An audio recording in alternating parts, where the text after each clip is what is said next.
आज के ये education end training programme जिसका आयोजन आपकी सोसाइटी के मैनेजमेंट कमेटी और महाराष्ट्र राज्य सहकारी संघ, जिसे इंग्लिश में महाराष्ट्र स्टेट कोऑपरेटिव ऑर्गेनाइजेशन की तरफ से किया हुआ है। इसके लिए आप सभी लोग यहाँ उपस्थित हैं। आप सभी का स्वागत करते हैं। आपके लिए तालियां बजाएंगे। आज एक्चुअली 31 है ना, 31 मार्च, और ये 31 मार्च मीन्स 23-24 ये फिनेंशियल ईयर में मैनेजमेंट कमेटी ने ये अपने इसके लिए जो एजुकेशन एंड ट्रेनिंग प्रोग्राम का आयोजन किया है, इसके लिए मैनेजमेंट कमेटी को भी हम बहुत धन्यवाद देते हैं। क्योंकि एक्चुअली क्या है कि जब भी हमारी सोसाइटी का ऑडिट होता है तो ऑडिट में पार्ट सी में अलग अलग टाइप के रिमार्क्स ऑडिटर की तरफ से आते हैं, और एजुकेशन एंड ट्रेनिंग लेना और उसका आयोजन करना ये मैनेजमेंट कमेटी की नैतिक जिम्मेदारी है। और ये नहीं किया तो फिर उसका एक रिमार्क आ जाता है कि आपने एजुकेशन एंड ट्रेनिंग क्यों नहीं दिया, देना चाहिए। ये एजुकेशन एंड ट्रेनिंग मेंबर के लिए कंपल्सरी है। मैनेजमेंट कमिटी मेंबर्स, ऑफिस बेअरर्स, इसके साथ साथ मॅनेजर्स सगळ्यांच्यासाठी हे आवश्यक आहे। म्हणजे हे शासनाने त्याच्यामध्ये हे केलेलं आहे। अभी आप लोगों के मन में ऐसा एक सवाल आता होगा किंवा आपल्या मनामध्ये ऐसे विषय येऊ शकतो, प्रश्न येऊ शकतो, हम लोग तो पूरे सब एजुकेटेड वेल क्वालिफाइड है, फिर ये एजुकेशन एंड ट्रेनिंग की क्या जरूरत है। लेकिन हम लोग अगर गौर से सोचेंगे तो आपको ये लगेगा कि इसमें कुछ सच्चाई है। अभी हम लोग एजुकेशन लेते हैं, art, commerce, science, engineering, law, medical, किसी भी सिलेबस में ये हाउसिंग सोसाइटी का है, उसका बायलॉज का कुछ है क्या? नाही। म्हणजे त्याच्या बाबतचं आपल्याला ज्ञान, नॉलेज कुठेही मिळालेलं नाही। त्याचबरोबर हे एज्युकेशन अँड ट्रेनिंग का आवश्यक आहे, त्याची काळाची गरज म्हणजे आपण या सोसायटीचे मालक आहात, आपण या सोसायटीचे मेंबर आहात, सभासद आहात। या सोसायटीचं ऍडमिनिस्ट्रेशन, मॅनेजमेंट हे जे सर्व चालतं हे तुमच्या फंडावर चालतं, तुमच्याकडून जे कॉन्ट्रिब्युशन येतं त्याच्यावर आधारित चालतं, बरोबर आहे। मग त्या फंडाचं युटिलायझेशन कसं होतं? तुमच्या सोसायटीचा कारोबार तुम्ही निवडून दिलेली मॅनेजमेंट कमिटी करते। त्या मॅनेजमेंट कमिटीला देखील या संपूर्ण कायद्याच्या तरतुदी, सोसायटीचं मॅनेजमेंट ऍडमिनिस्ट्रेशन हे as per provision of act and bylaws चाललं गेलं पाहिजे।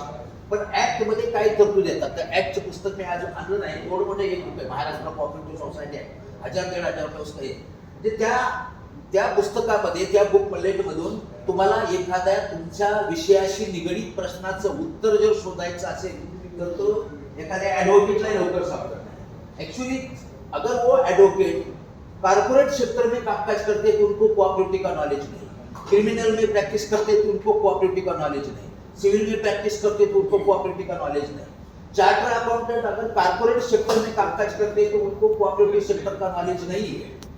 मग त्यांच्याकडून कसं अपेक्षित करणार आपण? और आप लोगों से भी कैसे अपेक्षित कर सकते हैं कि मतलब ये इसका नॉलेज पूरा आपल्याला होता? त्याच्यासाठी इसके लिए म्हणजे जसं हे महाराष्ट्र शासनाच्या महाराष्ट्र कोऑपरेटिव्ह सोसायटी ऍक्ट मध्ये एज्युकेशन आणि ट्रेनिंग देणं हे बंधनकारक केलेलं आहे। हे फक्त आपल्या स्टेट मध्ये आहे असं नाही, जागतिक लेवलला जागतिक सहकार संघटना आहे। जागतिक सहकार संघटनेच्या अलग अलग सदस्य राष्ट्रांची मीटिंग चालू असताना त्यांच्या लक्षात आलं की ज्यांच्यासाठी ही कोऑपरेटिव्ह मुवमेंट सहकारी चळवळ चालवली जाते, कोऑपरेटिव्ह मुवमेंट का उद्देश क्या है? Mission cooperation for the welfare of human, concept of cooperation is for the welfare of human. म्हणजे हे जर तुम्हाला कल्याण करायचं असेल लोकांचं, तर ते त्या कल्याणाचं उद्दिष्ट साध्य करण्यासाठी ज्यांच्यासाठी ही सहकारी चळवळ चालवली जाते त्यांनाच आपले अधिकार काय, कायदे काय, आपल्यासाठी कोणते कायदे, त्याच्यामध्ये काय तरतुदी, मीटिंग कशा घ्याव्या, सभासदांचे अधिकार, कर्तव्य, जबाबदाऱ्या काय, सभासदांचे प्रकार काय, फंडाचं कॉन्ट्रिब्युशन कसं करावं, त्याचं युटिलायझेशन, इन्व्हेस्टमेंट कशी करावी, मॅनेजमेंट कमिटीचे अधिकार, कर्तव्य, जबाबदाऱ्या काय, मीटिंगचे मिनिट्स कसे लिहावेत, कोणत्या वेळेला कोणती मीटिंग घेण्यात यावी, आपल्यावर नियंत्रण कोणाचं असावं, ऑडिट कधी करावं, अकाउंटिंग कसं करावं, कोणत्या फॉर्मॅटमध्ये ते असावं, याबाबतचे आपसामध्ये जर मतभेद झाले तर ते प्रश्न कसे सोडवावेत, त्याच्यासाठी काय प्रोसिजर आहे, त्याच्याबाबत पेनल्टी काही आहे का, शिक्षा काही आहे का, इत्यादी प्रकारच्या तरतुदी आपल्या बिल्डिंगच्या म्हणजे परिसरामध्ये समजा गार्डन असेल तर गार्डन बाबत काही नियम आहेत का, मुलांच्या खेळण्यावर काही निर्बंध लादले जाऊ शकतात का, मीटिंगला लोक किती येतात आणि जर येत नसतील तर त्यांच्यासाठी काय करता येतं, म्हणजे या सगळ्या गोष्टीचे निर्णय सर्वोच्च अधिकार कोणाचा, मॅनेजमेंट कमिटी कोणाला जबाबदार आहे, म्हणजे सुप्रीम कोण आहे या सहकार सेक्टरमध्ये, annual general meeting is the supreme, म्हणूनच त्यांना मैनेजमेंट कमेटी करून त्या फाइनेंशियल ईयर में जो भी कुछ ट्रांजेक्शन किया है उसके लिए बैलेंस शीट, इनकम, एक्सपेंडिचर हम लोग एनुअल जनरल मीटिंग को सबमिट करते हैं, बराबर है की नहीं। हे सगळ्या गोष्टीचं नॉलेज आपल्या सगळ्या लोकांना असणं आवश्यक आहे। अगर इसके बारे में नॉलेज आप में रहेगा तो आपस में छोटे मोटे जो प्रॉब्लम आते हैं, मतभेद होते हैं, उसी लेवल के ऊपर आप ये बायलॉज के आधार पर आप क्लियर कर सकते हैं। एक्ट के आधार पर ये है, बराबर है। एक्ट में जैसा हमारे काले साहब ने कहा कि 54 टाइप के अलग अलग society, cooperative housing society, consumer society, credit society, cooperative bank, cooperative sugar factory, cooperative spinning mill, ginning end pressing, cooperative hospital, cooperative transport, अलग अलग टाइप के, उसके लिए एक एक्ट है। लेकिन हमारे हाउसिंग सोसाइटी रिलेटेड जो प्रॉब्लम है वो प्रॉब्लम हम कैसे सॉल्व करेंगे, उसके लिए कहाँ हमें ये मिलेगा, विद इन शॉर्ट पीरियड में, शॉर्ट समय में हमें हमारे सवालों का जवाब अगर चाहिए और उसके बारे में एक्ट क्या कहता है इसके बारे में अगर हमें नॉलेज चाहिए तो इसके लिए हमारे सामने एक ही ऑप्शन है, पर्याय एकच आहे, कुठला, आपल्याला हाऊसिंग सोसायटीशी संबंधित जे प्रश्न आहेत त्या मॅक्झिमम प्रश्नाचं उत्तर तुम्हाला एका छोट्याशा बुकलेटमध्ये मिळेल। ते बुकलेट म्हणजे काय, हाउसिंग सोसाइटी बायलॉज। इंग्लिश में जिसको पढ़ना है, जिनको मराठी नहीं आता है वो इंग्लिश में पढ़ सकते हैं, इंग्लिशमध्ये त्याला बायलॉज म्हणतात, मराठीमध्ये पाहिजे तर मराठीमध्ये तुम्हाला मिळतं, त्याला मराठीमध्ये उपविधी असं म्हणतात। हे पुस्तक तुम्हाला कुठे मिळतील, ठाणे डिस्ट्रिक्ट एरिया में Thane district cooperative housing society federation का ऑफिस है उधर। हम लोग जब भी स्टेशन की तरफ जाते हैं, स्टेशन की तरफ जाने के पहले आलो फाटिल के पहले राइट साइड में Thane district central cooperative bank की बिल्डिंग है कांच की, उसके अपोजिट साइड में Thane district cooperative housing society federation का ऑफिस है, पहले माले पे, उधर ये आपको सभी हाउसिंग सोसाइटी रिलेटेड सभी मटेरियल जो भी कुछ फॉर्म्स बिल्स है सभी आपको वहाँ मिलेंगे। याची किंमत जास्त नाही, 142 रुपये साधारणतः सध्याची किंमत आहे। म्हणजेच शासनाचा याचे पाठिंबाचा उद्देश है, क्योंकि 10 रुपीज पर मंथ पर मेंबर जो आपके पास से एजुकेशन एंड ट्रेनिंग फंड से कलेक्शन किया जाता है, तो उसका यूटिलाइजेशन मेंबर लोगों को, office bearer, management committee members, manager, staff, इनके लिए एजुकेशन एंड ट्रेनिंग देने के लिए ही करना है। वो सिर्फ कलेक्शन किया और बाकी फंड जैसा हम बैंक में एफडी करके रखते हैं वैसा एफडी करके रखना नहीं चाहिए।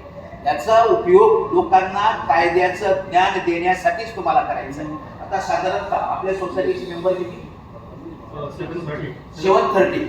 आता फॉर एक्झाम्पल आजच्या मीटिंग मध्ये समजा तुमचे 730 मेंबर आहेत, 730 मेंबर एका वेळेला उपस्थित राहू शकले नाही, त्याच्यावर पर्याय काय, मुंबई साइडला आणि याच्यामध्ये कायद्यामध्ये पण ती तरतूद आहे, प्रत्येक वर्षी कमीत कमी 20% तरी तुमचे लोक आले पाहिजे, या 5 वर्षामध्ये तरी तुमच्या 100% लोकांना ट्रेनिंग दिली गेली पाहिजे। 5 वर्षामध्ये टार्गेट आहे त्याचं, म्हणजे समजा 5 वर्षाचंच का ठेवलंय, एखादी मॅनेजमेंट कमिटी निवडून आल्यानंतर तिचा कार्यकाल किती वर्षाचा असतो, 5 वर्षाचा। त्या 5 वर्षामध्ये तुम्ही प्रयत्न केलाय, आज समजा तुम्ही एवढ्या लोकांना समजा हे निषेध दिला, तुम्ही अरेंज केली वगैरे, तुम्ही जेवण ठेवलंय, हा चांगलं कामकाज केलं, पण तुम्ही त्याच्यासाठी प्रयत्न करायचा थांबवायचं नाही, तुमच्याकडची तुमची नैतिक जबाबदारी तुम्ही पार पाडलेली आहे, पण त्याच्याच बरोबर कायदा असं म्हणतो की ठीक है एका वेळेस 100% लोग अगर नहीं आते तो कम से कम 20% तो करें, 5 साल में 100% मेंबर को एजुकेशन एंड ट्रेनिंग मिलना जरूरी है। म्हणजे उद्देश त्याच्या पाठीमागचा आहे, ये व्यर्थ तुमचा वेळ वाया घालवण्यासाठी नाही। आता मेन विषयावर आपण येऊयात, आता मी हे बायलॉज आहे, आता हे बायलॉज वाचायचा कसा, म्हणजे ऍक्टच्या पुस्तकाकडे जाण्याची तुम्हाला गरज नाही, सर्वसामान्य माणसाला समजेल अशा पद्धतीने ही एज्युकेशन अँड ट्रेनिंग झाली पाहिजे। तुम्हाला सगळ्यांना आपले अधिकार, कर्तव्य, जबाबदारी आहे सगळ्यांची माहिती मिळाली पाहिजे। हे बायलॉजचं पुस्तक आहे, याच्यामध्ये एकूण 175 पॉइंट आहे, किती, 175 पॉइंट, इंग्लिश में 175 पॉइंट, इसमें 175 पॉइंट्स, 175 पॉइंट्स।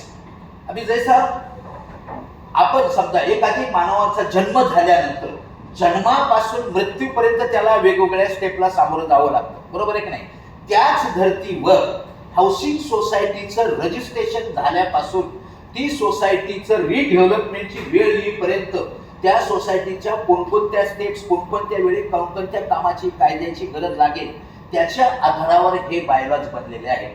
साधारणतः सुरुवातीला हाऊसिंग सोसायटी बाबतची प्राथमिक माहिती म्हणजे रजिस्ट्रेशन, रजिस्टर्ड ॲड्रेस, त्याच्यानंतर हाउसिंग सोसाइटी रिलेटेड जो भी वर्ड्स फ्रेजेस है उसका डेफिनेशन मीनिंग वो कहाँ मिलेगा, ये बाइलॉ नंबर 3 में मिलेगा. हमारे सोसाइटी का एरिया ऑफ ऑपरेशन पूरा ठाणा है क्या नहीं है, हमारा कुछ area specifically city survey number, गट नंबर वगैरह मतलब त्याच्या आधारावरती हमारे सोसाइटी का ऑब्जेक्ट क्या है उसके बारे में जानकारी मिलेगी 5 नंबर में. एरिया ऑफ ऑपरेशन 4 नंबर में मिलेगा. डेफिनेशन मीनिंग ये सब आपको देखना है बाइलॉ नंबर 3 में मिलेगा. Registered address bylaw number 2. So हमारे सोसाइटी का नाम जो रजिस्टर्ड ऑफिस की तरफ से जो हमें मिला है, हमें जो रजिस्ट्रेशन का सर्टिफिकेट मिला है उसके आधार पर मतलब 1 नंबर में वो है. 6 नंबर क्या है, अफिलिएशन. अफिलिएशन यानी क्या है, लोकल लेवल पे अगर हमारे सोसाइटी के साथ साथ दूसरी भी सोसाइटी है उनका अगर फेडरेशन है तो फेडरेशन का मेंबर हमें बनना है. ब्लॉक लेवल पे, तालुका लेवल पे, डिस्ट्रिक्ट लेवल पे फेडरेशन होना चाहिए, वो अगर है तो उसका मेंबर बनना चाहिए. इसके साथ साथ में सहकार का उद्देश्य क्या है, सहकार सब हमेशा करो, कोऑपरेशन करो एक दूसरे को. तो इसके लिए हमारे सोसाइटी का जो एरिया में हमारी सोसाइटी है उसी सोसाइटी का वो एरिया की जो डिस्ट्रिक्ट सेंट्रल कोऑपरेटिव बैंक है उसमें हमारा अकाउंट होना जरूरी है. महाराष्ट्र स्टेट कोऑपरेटिव बैंक में हमारा अकाउंट होना जरूरी है. अभी यहाँ महाराष्ट्र स्टेट कोऑपरेटिव बैंक की ब्रांचेस यहाँ शाखा हमारे पास नहीं है तो कोई बात नहीं, वहां तक हम नहीं जाएंगे, लेकिन कम से कम खाली डिस्ट्रिक्ट सेंट्रल कोऑपरेटिव बैंक में हमारा अकाउंट होना चाहिए.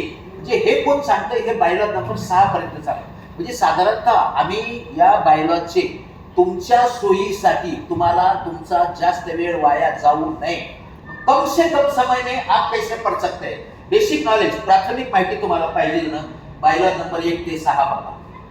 बेसिक नॉलेज म्हणजे आम्ही एक ग्रुप बनवलाय. हे ग्रुप तुम्हाला या बायलॉज मध्ये किंवा कुठल्याही स्टडी मटेरियल मध्ये तुम्हाला पाहायला मिळणार नाही, परंतु ईश्वर कृपेनं आणि आपणा सर्वांच्या आशीर्वादानं आतापर्यंत आम्हाला 2500 पेक्षा जास्त सोसायटीमध्ये हे मार्गदर्शन करण्याची संधी मिळाली आणि तुमच्याकडून जे आम्हाला कोऑपरेशन मिळतंय त्याच्या आधारे आम्ही जरा थोडंसं कमीत कमी वेळेमध्ये लोकांना कसं वाचता येईल आणि त्याचा अभ्यास कसा करता येईल याच्यासाठी ते ग्रुप आम्ही तयार केलेले आहे. बरोबर आहे. फर्स्ट ग्रुप 1 to 6 झाला, बरोबर आहे. आता सेकंड ग्रुप आहे, सोसायटी रजिस्टर्ड झाली, कायदेशीर अस्तित्व तिला प्राप्त झालं, बरोबर आहे. पण ही सोसायटी चालवायची कशी, त्याच्यासाठी काय पाहिजे, फंड पाहिजे ना. मराठीमध्ये म्हणतो ना आपण सर्व सोंग करता येतात पण पैशाचं सोंग करता येत नाही. पण आता फंड कुठून मिळणार, शासन देतं का आपल्याला फंड, देत नाही. आपल्या बिल्डरने देतं का आपल्याला फंड लॉंग लाईफ आपली सोसायटी चालवायला, नाही देत. मग आपली सोसायटी, बरं आपली सोसायटी प्रॉफिट अर्निंग करणारी सोसायटी आहे का, नाही. बाकीच्या कोऑपरेटिव्ह सेक्टर मधल्या सोसायट्या प्रॉफिट अर्निंग करणाऱ्या आहेत, पण आपली सोसायटी सर्व्हिस सोसायटी, कारण आपण हे हाऊसिंग ची सोसायटी, या हाऊसिंग सोसायटीमध्ये जे सर्व सभासद आहेत भले ते मालक आहेत पण त्यांचा कारोबार त्यांच्या सोसायटीचं म्हणजे सर्व देखभाल करण्यासाठी, रिपेअर मेंटेनन्स आणि बाकी सगळं खर्च दैनंदिन चालवण्यासाठी आपण सर्वजण मिळून कॉन्ट्रीब्युशन देऊन आपण फंड तयार करतो. म्हणजेच इथं फंडाची गरज आहे. आता हे फंड कसे तयार करावे याच्यासाठी कायद्यामध्ये कुठेतरी तरतूद असली पाहिजे ना. कोणते फंड तयार करावेत, जे मॅनेजमेंट कमिटीला मार्गदर्शक आहे, तुम्हाला मार्गदर्शक आहे, मॅनेजरला मार्गदर्शक आहे, अकाउंटंटला मार्गदर्शक आहे, ऑडिटरला मार्गदर्शक आहे. एवढंच नाही तर डेप्युटी रजिस्ट्रार कार्यालयात जे बसलेले आहेत त्यांना देखील ते मार्गदर्शक आहे. कारण त्या कायद्यामध्ये काय तरतूद आहेत त्याच आधारे कमिशनर असेल तरी त्यांना याच्या बाबतीत डिसिजन घ्यावे लागतात आणि त्याच आधारावर त्यांना ते काम करावं लागतं. फंड हा शब्द तुमच्या समोर आला, पूर्ण बायलॉज तुम्हाला वाचायची गरज नाही. कमीत कमी वेळेत फंडाशी संबंधित आज सोडा, उद्या परवा वर्षानंतर तुम्हाला ज्यावेळेस कधी फंडाशी रिलेटेड एखादा प्रॉब्लेम तुमच्या समोर आला त्याचं उत्तर तुम्हाला कुठे मिळेल, प्रत्येक वेळेस तुम्ही आम्हाला बोलवणार आहे का, नाही. आम्ही त्याच्यामध्ये तुम्हाला सांगण्यामध्ये चूक होऊ शकते कारण आम्ही पण माणूस आहे ना. मग त्यावेळेस तुम्ही फंडाचं उत्तर कुठं पाहिजे, फंडाशी रिलेटेड तुमचा प्रॉब्लेम असेल बायलॉ नंबर 7 to 15 देतो.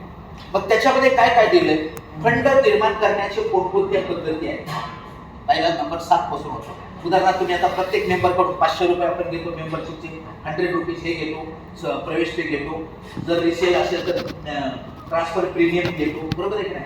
हे सगळे फंडाचे याचे हे मार्ग आहेत, बरोबर आहे. मग ते फंड समजा उदाहरणार्थ तुम्हाला मेंबर तुम्ही झाल्यानंतर तुम्ही त्याला शेअर सर्टिफिकेट देणं वगैरे आवश्यक आहे. शेअर सर्टिफिकेटचा नमुना कसा असावा, शेअर सर्टिफिकेटवर कोणाच्या सह्या असाव्यात, बरोबर आहे की नाही? त्याच्यामध्ये कोणकोणते फंड तयार केले जावेत. रिझर्व्ह फंड म्हणजे कायद्याने जे बंधनकारक केलेले 4 प्रकारचे फंड. रिझर्व्ह फंड आहे, रिपेअर अँड मेंटेनन्स फंड आहे, सिंकिंग फंड आहे, एज्युकेशन अँड ट्रेनिंग फंड आहे. म्हणजेच याच्यामध्ये creation of fund, utilization of fund आणि इन्व्हेस्टमेंट ऑफ फंड. युटिलायझेशन कशासाठी महत्वाचं आहे? मॅनेजमेंट कमिटी त्यांच्या अधिकार कक्षेमध्ये सोसायटीचंच कामकाज करायचं असेल, त्याच्यासाठी जर खर्च करायचा असेल, त्यांची मॅक्झिमम लिमिट किती आहे? आपण जी संस्था आपले ज्या कायद्याने रजिस्टर्ड झालेली आहे त्याच्या आधारेच आपण कामकाज केलं पाहिजे, हे सर्वांच्यावर बंधनकारक आहे, बरोबर आहे. मॅनेजमेंट कमिटीला मॅक्झिमम लिमिट किती? त्यांच्या त्या अधिकार कक्षेमध्येच त्यांनी कामकाज केलं पाहिजे. जर जास्त खर्चाचं काम करायचंय, काम तर करणं आवश्यक है, इसके लिए काम रोक तो नहीं सकते हैं, लेकिन उसके लिए क्या प्रिकॉशन क्या लेना है? Prior approval of annual general meeting और special general meeting should be taken. म्हणजे मॅनेजमेंट कमिटी तर सेफ राहते. 700 लोकांच्या मध्ये एखादा व्यक्ती तुम्हाला त्याच्यामध्ये हे झाला, तुम्ही फार चांगलं कामकाज करताय, पण तुम्ही दुर्दैवानं एखादं कामकाज करत असताना त्याची पूर्व मंजुरी घेतली नाही, तुमच्यावर तो दोष येऊ शकतो, तुमची तक्रार करू शकतो, त्याच्यामुळे तुम्ही अडचणीत येऊ शकता. आणि तुम्ही ऑलरेडी ऑनररी बेसिसवर तुम्ही कामकाज करताय आणि अशा पद्धतीनं खायाना पियान ग्लास थोडा बाराना असे झंझट तुमच्या पाठीमागे लागले, तिकडे चक्रा मारा लागल्या तुम्हाला कोर्टाच्या डेप्युटी रजिस्टर ऑफिसच्या, आणि अख्खा दिवस तिथं जाऊन बसायचं. म्हणजे तुम्ही काय म्हणणार, भीक नको पण पुत्रावर, हे चेअरमनची पोस्ट मला नको, सेक्रेटरी पद नको आणि लोकांच्या शिव्या खाणं नको, इथून पुढे मी त्या तोंड पण पाहणार नाही सोसायटीच्या. अशी अवस्था बऱ्याचशा सोसायटीमध्ये आहे, बऱ्याचशा सोसायटीमध्ये आहे. कारण हे उगीच हे आहे ना, रात्री 12 वाजता पण फोन जातो. म्हणजे तुमच्याकडे कशी परिस्थिती मला माहित नाही, 12 वाजता पण फोन जातो रात्री मेंबरचा, अरे तुला चेअरमन मी केलं ना, हो, आणि तू साला माझंच काम करत नाही, पुढच्या वेळेस चेअरमन कसा होतो ते. चेअरमनचे मिसेस म्हणते, अहो हे काय, रात्री 12 वाजता पण फोन येतो. एका ठिकाणी इलेक्शनला गेल्यानंतर असेच बरेच लोक त्या चेअरमनला आग्रह करत होते, तुम्ही फॉर्म भरा, तुम्ही फॉर्म भरा. आम्ही पण पाहिलं बरेच लोक इंटरेस्टेड आहे कॅन्डिडेट बनण्यासाठी, फॉर्म भरून देत आहे. चेअरमन काही फॉर्म भरत नाही. आणि मी म्हटलं एवढे लोक तुम्ही सांगता, तुम्ही का भरत नाही फॉर्म? त्यांनी हळूच माझ्या कानामध्ये येऊन सांगितलं, काय झालं, तुम्ही का फॉर्म भरत नाही? त्यांनी सांगितलं, गृहमंत्र्याची ताकद आम्हाला अशी मिळालेलं, चेअरमन तुम्ही तिकडे झाले की घराचा दरवाजा बंद. सोसायटीचं काम करायचं असेल तर घरी यायचं नाही, घरी यायचं असेल तर सोसायटीत जायचं नाही. बोला तुम्हाला काय चालतं? म्हणजे आता काय करू मी सांगा. अशी परिस्थिती. पण हे आपल्याला सोडून चालणार आहे का? आपल्या सोसायटीमध्ये या लोढा अमारामध्ये किंवा आपली जी कासाची सोसायटी याच्यामध्ये जास्त प्रॉब्लेम आहे असं आपल्याला वाटलं आणि आपण काय केली, सोसायटी सोडून जायचं म्हणतो. दुसऱ्या एखाद्या सोसायटी गेले तर याच्यापेक्षा बाहेर परिस्थिती बघायला. मग त्याच्यावर पर्याय काय आहे? त्या परिस्थितीमध्ये तुम्हाला तुमचे प्रश्न मिटवता आले पाहिजे. प्रश्न मिटवण्यासाठी काय करायचंय? वाद वाढवत बसायचं नाही, मतभेद वाढवत बसायचे नाही, मतभेद संपुष्टात आणायचे. संपुष्टात आणण्यासाठी काय? कोऑपरेशन.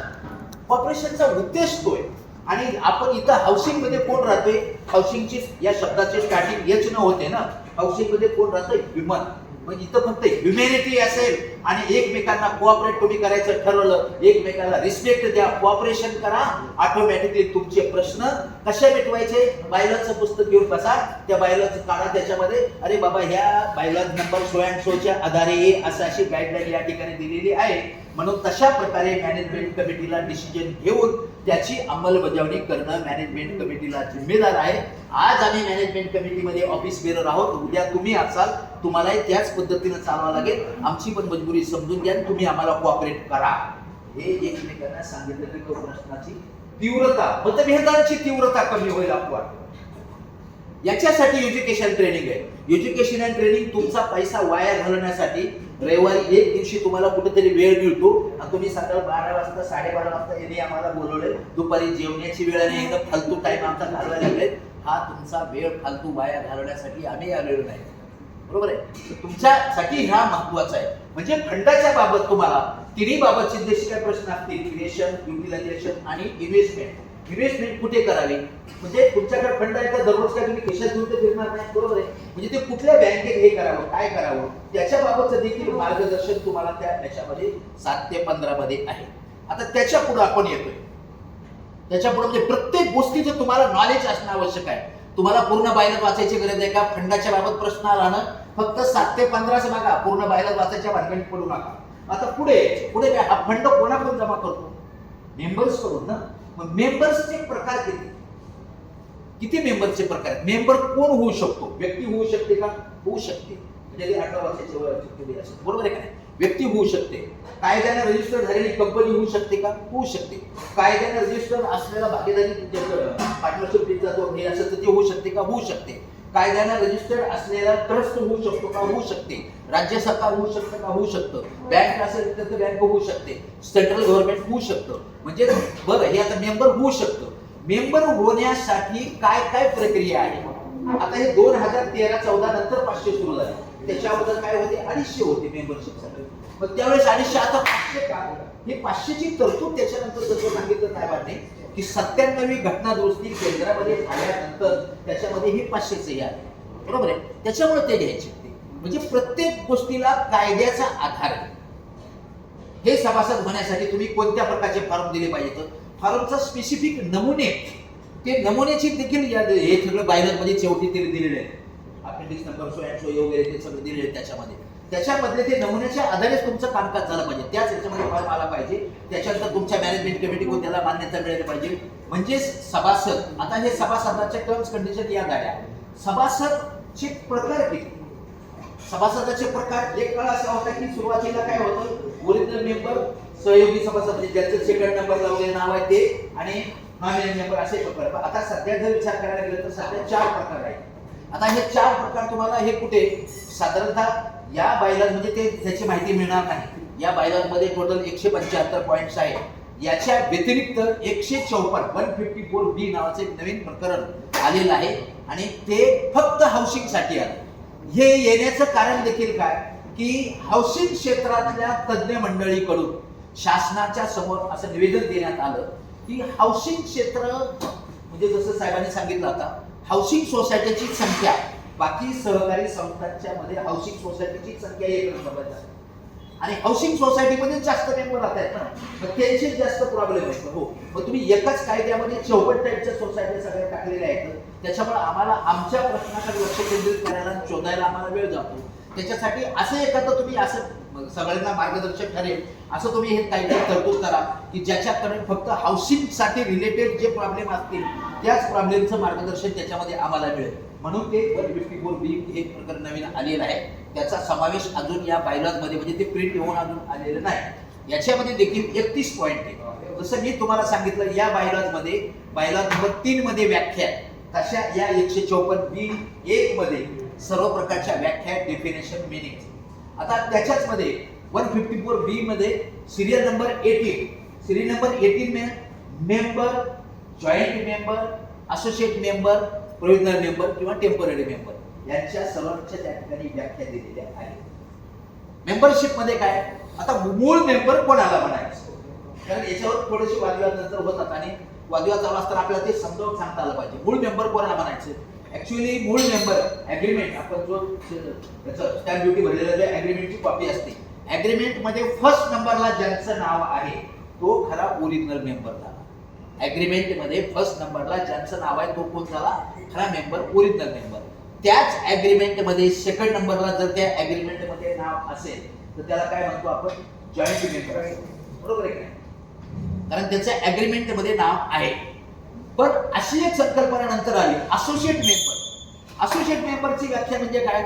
असोसिएट मेंबरचं नाव त्या ॲग्रीमेंट मध्ये असत नाही. वास्तविक पाहता असोसिएट मेंबरची ही संकल्पना शासनाकडून आणली गेली, त्याला बऱ्याच लोकांचा कोणाचा विरोध पण झालेला. असोसिएट मेंबरची डेफिनेशन काय? असोसिएट मेंबर म्हणजे तुमचे फॅमिलीचं डेफिनेशन केलं आहे, त्याच्यावर फॅमिलीची व्याख्या करतो आणि त्या फॅमिली मधला एखाद्या सदस्याला ओरिजिनल मेंबर, त्यांचं रिकमेंडेशन देऊन त्यांना तो असोसिएट मेंबर बनवण्यासाठी सोसायटीकडे प्रपोजल देतो आणि मग ते सोसायटीने ते सगळं टर्म्स कंडिशन त्याच्यामधल्या बघून त्याच्यामध्ये त्याला तो असोसिएट मेंबर म्हणून मान्यता द्यायची. म्हणजे अशा पद्धतीची एक तरतूद ते असोसिएट मेंबर मध्ये आलेला आहे. प्रोव्हिजनल मेंबर किंवा टेम्पररी मेंबर ही संकल्पना कशासाठी आली? आपण सर्वजण माणसं आहोत. आपण दररोज आपण हे करण्याचा, कामकाज करण्याचा, कमवण्याचा वगैरे प्रयत्न करतोय. पण नेक्स्ट पुढच्या क्षणामध्ये आपलं काय होईल, आपला मृत्यू कधी येईल हे आपण सांगू शकत नाही. आणि मग समजा त्या सोसायटीमध्ये जे मेंबर राहतात, अचानक त्यांचा मृत्यू झाल्यानंतर त्यांच्या त्या प्रॉपर्टीचं काय करायचं ही जिम्मेदारी मॅनेजमेंट कमिटीवर टाकलेली आहे. मग त्या मॅनेजमेंट कमिटीनं काय निर्णय घ्यावे, कसे निर्णय घ्यावे? मी समजा आज इथं बोलतोय आणि एक्सपायर झालं उद्या, तर माझं पुढच्या महिन्याचं बिल कोणाच्या नावावर पाठवायचं? या सगळ्या गोष्टी प्रॉब्लेम आहेत ना. मी एक्सपायर झालो हे फक्त तुम्हाला आम्हाला माहिती आहे, तुम्ही आम्हाला पाहिलं एक्सपायर झालेलं आहे वगैरे, पण जोपर्यंत माझं डेथ सर्टिफिकेट तुमच्या रेकॉर्डला येत नाही सोसायटीकडे, तोपर्यंत कायद्यानं किंवा अधिकृतरित्या ते मृत्यू झालेत असं सोसायटी म्हणू शकत नाही. नाव चेंज करायचं तर कोणाच्या नावावर चेंज करायचं, कसं चेंज करायचं, त्यांचे किती वारस आहेत काय माहिती, कुठे शोधायचं त्यांना? काही लोक फ्लॅट घेतात तिथं भाड्यानं देतात, त्यांचा कधी चेहराच पाहिला नको. अशा वेळेस मॅनेजमेंट कमिटीनं काय करायचं? त्यावेळेस मॅनेजमेंट कमिटी समोर एक पर्याय त्या प्रोव्हिजनल मेंबरसाठी दिलेला आहे त्या ठिकाणी, की ज्या वेळेस एखादी व्यक्ती हयात आहे, जिवंत असताना ती मेंबर असताना त्यांनी जर नॉमिनेशनचा फॉर्म भरून दिलेला असेल, समजा मी उदाहरणार्थ माझ्या मुलाच्या नावाने नॉमिनेशनचा फॉर्म मी भरून दिलेला असेल आणि माझा मृत्यू झाला, माझा मृत्यू झाल्यानंतर माझ्या बाबतचे डेथ सर्टिफिकेट, वारसाबाबतचे नोंदी वगैरे या कशा पुढे करायच्या, काय करायच्या, याच्यासाठी कोणाशी संपर्क करावा, कुठेतरी करस्पॉन्डन्स करता आला पाहिजे, कॉन्टॅक्ट करता आलं पाहिजे. तर त्याच्यासाठी जर माझ्या मुलाचा माझ्या आयतेमध्ये असताना मी जर नॉमिनेशन फॉर्म भरून दिलेला असेल सोसायटीच्या रेकॉर्डला, तर सोसायटीने काय करायचंय, ज्याचा नॉमिनेशन फॉर्म भरून दिलेला आहे त्याला आपण लक्षात घ्यायचं की बाबा हा यांचा मुलगा दिसतोय आणि त्यानं आपल्याकडे रेकॉर्डला दिलेला आहे तसं, तर त्याला तात्पुरता सदस्य म्हणून तुम्ही त्याला करू शकता. तात्पुरता सदस्य त्यांना केला म्हणजे तो त्या फ्लॅटचा मालक झाला का? अजिबात नाही. तो ते फ्लॅट विकू शकतो का? नाही. तो काही ठराविक कालापुरता तो विश्वस्त आहे, केअरटेकर आहे, बरोबर आहे. मग त्याच्यानंतर तुम्ही असं ते व्यक्ती आली तुमच्याकडे किंवा माझ्या नावाचं आहे दिलेलं, हो मग माझ्या नावाचा फ्लॅट झाला, मला दुसरे भाऊ आहेत, बहिणी आहेत आणि माझी आई पण आहे, पण मी त्यांना कुणाला हे करत नाही, माझं नाव दिलेलं माझ्या वडिलांनी, मग करा माझ्या नावावर. सोसायटी कसं करायचं? म्हणजे त्याच्यासाठी ही तरतूद आहे. त्याच्यासाठी वेगळं काय काय की जर त्यांच्यामध्ये समजा अनेक वारस असतील तर त्या वारसाबाबत पूर्ण माहिती घ्यायची. त्या वारसामध्ये एकमत असेल तर त्यांच्याकडून कसं, म्हणजे डिक्लेरेशन, अंडरटेकिंग, हक्कसोड प्रमाणपत्र, हानिरक्षण बंधपत्र, विशिष्ट फॉर्मॅटमध्ये ते सगळे डॉक्युमेंट तुमच्याकडे सादर केले, त्याच्यावर निर्णय मॅनेजमेंट कमिटीनं घ्यायचा आहे. जर त्या वारसामध्ये मतभेद असतील तर त्यांच्याकडून सक्सेशन सर्टिफिकेटचं मागवायचं. त्याच्याशिवाय तुम्हाला ते निर्णय घेणं म्हणजे योग्य ठरत नाही, कारण काही वेळेस तुम्ही अडचणीमध्ये येऊ शकता. म्हणजे कोणत्या परिस्थितीमध्ये आपण हे सगळं पत्रव्यवहार करण्यासाठी की त्याच्यामध्ये टेम्पररी मेंबरची किंवा तात्पुरत्या सभासदाची संकल्पना त्या ठिकाणी आलेली आहे. म्हणजेच हे किती त्याचे मेंबर झाले? 4. म्हणजेच मेंबरशिप बाबत तुम्हाला जर माहिती पाहिजे, तसंच मॅनेजमेंट कमिटीकडे दुसरा एक महत्त्वाचा मुद्दा, मेंबरशिप साठी तुमच्याकडं एखादा अर्ज प्रस्ताव आल्यानंतर काही विशिष्ट कालावधीमध्ये मॅनेजमेंट कमिटीनं निर्णय त्याच्यावर घेतला पाहिजे. त्याच्यामध्ये जो विशिष्ट कालावधी दिलेला आहे त्या विशिष्ट कालावधीमध्ये तुमच्याकडे त्याच्याकडून काय अपूर्णता असेल तर तुम्ही त्याला लिखित स्वरूपात कळवलं पाहिजे. तुम्ही त्याला काही कळवलं नाही आणि काही निर्णयही घेतला नाही, काही ठराविक कालावधी झाल्यानंतर त्याला तुम्ही सभासद करून घेतलेलं आहे असं गृहीत धरावं, असं कायद्यामध्ये सूचित केलेलं आहे. मग त्याच्या विरोधामध्ये तुम्ही तोपर्यंत ऐकत नाही, मानत नाही, मग त्यासाठी त्या व्यक्तीला तुमच्या वरिष्ठाकडे म्हणजेच प्रशासकीय यंत्रणेकडे दाद मागण्याचा त्यांना अधिकार आहे. रजिस्टर ऑफिसकडे त्यांनी तुमच्या विरोधामध्ये तक्रार केल्यानंतर ते तुम्हालाही बोलवतील, यांनाही बोलवतील, का लेट झाला वगैरे वगैरे सगळ्याची म्हणजे सुनावणी घेतील आणि त्यांना जर वाटलं की तुमच्याकडून चुकून झालेलं आहे किंवा कसं झालं पण लेट झालेलं आहे तर तुम्हाला सांगतील ते तुम्ही त्यांना सभासद देऊन टाका. तुम्ही जर समजा ऐकत नसाल तर त्यांना तो अधिकार आहे, ते प्राधिकृत अधिकारी ऑथोराइज ऑफिसर त्यांच्याकडून नियुक्त करू शकता आणि तो ऑथोराइज ऑफिसर तुमच्याकडे येऊन त्याला सभासदत्व प्रदान करू शकतो. म्हणजे हे वेळ आपल्यावर येऊ नये, म्हणजेच आपलं बदनामी कुठे होऊ नये, आपल्याकडून छोट्या मोठ्या चुका होऊ नये, त्याच्यासाठी हे एज्युकेशन ट्रेनिंग आहे. म्हणजे सभासदत्वाच्या बाबत तुम्हाला जी प्राथमिक स्वरूपाचे टर्म्स कंडिशन, सभासदाचे प्रकार, याची जी तुम्हाला माहिती पाहिजे ती कुठे मिळेल तुम्हाला? बायलॉ नंबर 60-21, बायलॉ नंबर 16 ते 21. पूर्ण बायलॉ तुम्हाला वाचायची गरज नाही. तुम्ही ही सकाळी 7-8 वाजता बाहेर पडताय, रात्री घरी यायला तुम्हाला 11-12 वाजताय आणि याच्यामध्ये हे सगळं अभ्यास कधी करायचा? पण तुम्ही गाडीमध्ये असाल, ट्रेनमध्ये असाल, घरामध्ये 5-10 मिनिट तुम्हाला वेळ असेल तर तेवढ्या वेळेमध्ये देखील तुमच्या प्रश्नाचं उत्तर तुम्हाला शोधता आलं पाहिजे. तेवढी क्षमता तुमच्याकडे आहे. फक्त तुम्हाला किती कमीत कमी वेळेमध्ये कसं शोधायचं याच्यासाठी हे एज्युकेशन आणि ट्रेनिंग आहे. मराठीमध्ये जसं म्हणतात, तुझे आहे रे तुझं पाशी परी, जागा चुकलाशी बाहेर इकडे तिकडे कुठेतरी हिंडत जाऊन बसू नको आणि तुझा प्रॉब्लेम तसाच भिजत ठेवू नको. तू स्वतः तुझा प्रॉब्लेम सोडव. तुझ्यामध्ये ती क्षमता आहे, तुमच्यामध्ये ती कॅपॅसिटी, ॲबिलिटी आहे, सर्व काय आहे तुमच्यामध्ये. तुम्ही ते बायलॉ वाचा आणि तुमचे प्रश्न तुम्ही सोडवू शकता. हा खरा एज्युकेशन अँड ट्रेनिंगचा उद्देश आहे. संकल्पनामध्ये सुरुवातीला मी सांगितलं ना, याचा कोऑपरेशनचा उद्देश होय, mission cooperation for the welfare of human. शेवटच्या क्षण माणसाच्या पर्यंत त्याला जगण्याचा अधिकार आहे हे कोऑपरेटिव्ह सेक्टर मान्य करतं. कंपनी ऍक्ट मध्ये आणि कोऑपरेटिव्ह ऍक्ट मध्ये हाच तर महत्वाचा फरक आहे. एखाद्या कंपनीचे 1 शेअर एखाद्या व्यक्तीकडे असेल त्याला 1 वोट आहे. एखाद्या व्यक्तीकडे 500 शेअर असतील त्याला 500 वोट देण्याचा अधिकार आहे. या आपल्या सोसायटीमध्ये माझ्याकडे इथं 1 फ्लॅट आहे आणि या साहेबांच्याकडे 10 फ्लॅट आहेत त्यांच्याच नावाने. मला 1च वोट आहे आणि त्यांना 1च वोट आहे. त्यांना 10 वोट देण्याचा अधिकार नाही. समानता याच्या कोणी हायली क्वालिफाईड आहे, PhD झालेला आहे म्हणून त्याला 10 मतं अजिबात नाही. कोणी बाहुबली म्हणून त्याला जास्त मतं नाही येतं. कोणी धनवान आहे म्हणून त्याला जास्त मतं नाही. सर्वांना समान अधिकार आहे आणि म्हणून एकमेकास सहाय्य करा, अवघे धरू सुपंत. त्याच्यासाठी तरीही हे सर्व चालत असताना याच्या बाबत कुठेतरी त्याला कायदेशीर आधार असला पाहिजे. म्हणून हे सगळं एज्युकेशन आहे. म्हणजे 16 ते 21 आपण आलो. आता याच्या पुढे सभासदांचे अधिकार आणि कर्तव्य. बऱ्याच वेळेला सभासदांचे अधिकार कर्तव्य काय आहे? अधिकार आहेतच, पण अधिकारांच्या बरोबर कर्तव्य म्हणजे त्याचे पालन केलं पाहिजे. बरोबर आहे, हे सभासदांनाही माहिती पाहिजे, त्याच्याच बरोबर मॅनेजमेंट कमिटीला माहिती पाहिजे. अधिकार आणि कर्तव्य हे जर तुम्हाला वाचायचं तर कुठं वाचायचं? पूर्ण 175चा बायलॉ वाचायची गरज आहे का? बिलकुल नाही. तुमचा टाइम वेस्ट करू नका. तुमचा टाइम, तुमचा वेळ अत्यंत अमूल्य आहे, बहुमूल्य आहे. तुम्हाला सगळीकडे त्याचा वापर करायचा आहे. याच्यामध्ये फक्त बायलॉ नंबर 22 to 44 मध्ये सांगायचं. बायलॉ नंबर 22 ते 44. आता हे 22 ते 44 मध्ये सहजरित्या तुम्ही सांगताय, आम्ही सहजरित्या सांगत नाही, प्रत्येक मुद्द्यावर येतोय. या 22 ते 44 मध्ये काय? सुरुवातीला तुम्हाला जे अधिकार काय येतं की बाबा मी या सोसायटीचा सभासद आहे. बरोबर आहे, मी ह्या सोसायटीचा मालक आहे.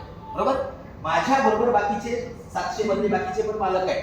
मग मला या सोसायटीची मीटिंग असेल तर मला अॅन्युअल जनरल मीटिंगची नोटीस मिळण्याचा अधिकार आहे. मला बॅलन्स शीट, इन्कम एक्सपेंडिचरची कॉपी मिळण्याचा अधिकार आहे.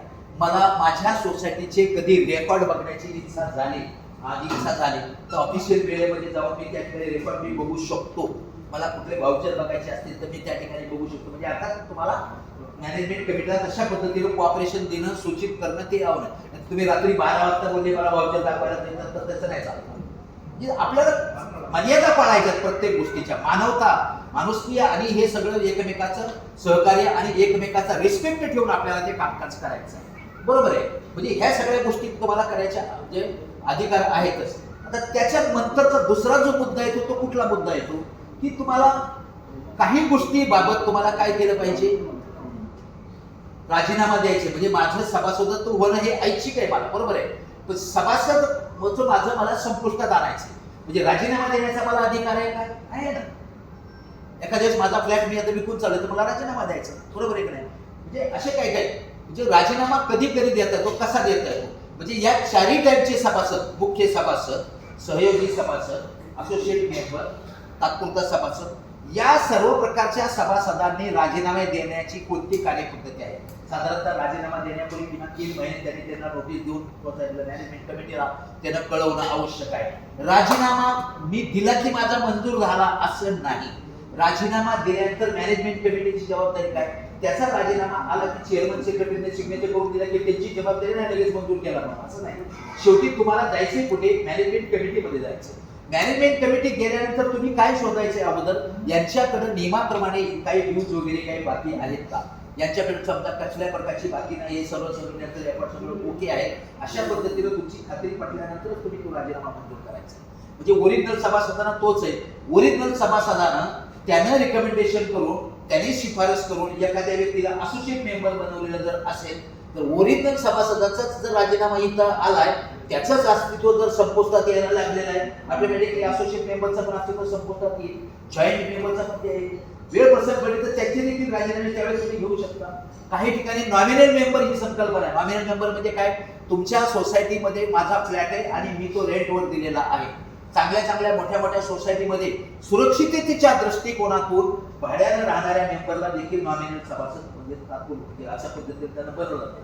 तो बनवण्याच्या पाठीमागचा उद्देश काय असतो की त्याचं कुठून आलेला आहे, काय करतो, त्याचा ऍड्रेस काय, त्याचं आधार कार्ड, त्याचं पॅन कार्ड, त्याचा बिझनेस काय आहे, बरोबर आहे की नाही, रेंट ॲग्रीमेंट आहे का नाही, त्याच्याबाबत पोलीस व्हेरिफिकेशनचे हे सगळे रेकॉर्ड आपल्याकडे आले की नाही, ह्या सगळ्या गोष्टीची त्याचा उद्या सगळं आपल्याकडे आय कार्ड बनवायचं असेल एंट्री वगैरे करताना त्याचा फोटो वगैरे आपल्याकडे आला पाहिजे.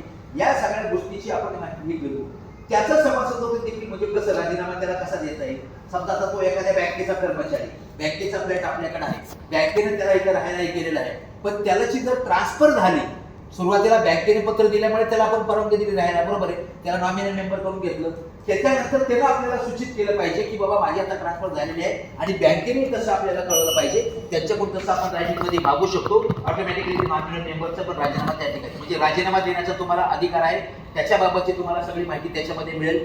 त्याच्यानंतर दुसरा हे काय की हे अधिकार चालले, बरोबर आहे, त्याच्याबरोबर मला काय करायचंय, मला माझी प्रॉपर्टी मला आणि माझ्या वारसांनाच मिळेल अशा पद्धतीनं नियोजन करण्याचा अधिकार आहे का? आहे. मग त्याच्यासाठी काय केलं पाहिजे? नॉमिनेशन फॉर्म भरून दिलं पाहिजे. नामनिर्देशन पत्र ते भरून देणं आवश्यक आहे. ते जर तुमच्याकडे असेल, त्यांच्याकडे एक रजिस्टर ठेवलं जातं, बरोबर आहे, तर ते नामनिर्देशन पत्र भरून देणं माझं काम आहे. आता हे नामनिर्देशन पत्र भरून देण्याची प्रक्रिया म्हणजे त्याची पद्धत कशी? सुरुवातीचं फर्स्ट नॉमिनेशन फॉर्म भरून देताना तुम्हाला फ्री ऑफ कॉस्ट मध्ये त्यांच्याकडून फॉर्म मिळेल आणि तुम्ही त्यांच्याकडे हे करू शकता. तुम्ही तो असं मला वाटलं की मी माझ्या मुलाच्या नावाने नॉमिनेशन फॉर्म भरून दिलेला आहे, पण भविष्यामध्ये मला असं वाटलं की मुलगा सारा काही बरोबर नाही, मला ते नॉमिनेशन फॉर्म चेंज करायचं आहे, बरोबर आहे, चेंज करू शकतो का? करू शकतो. किती वेळा? रोज.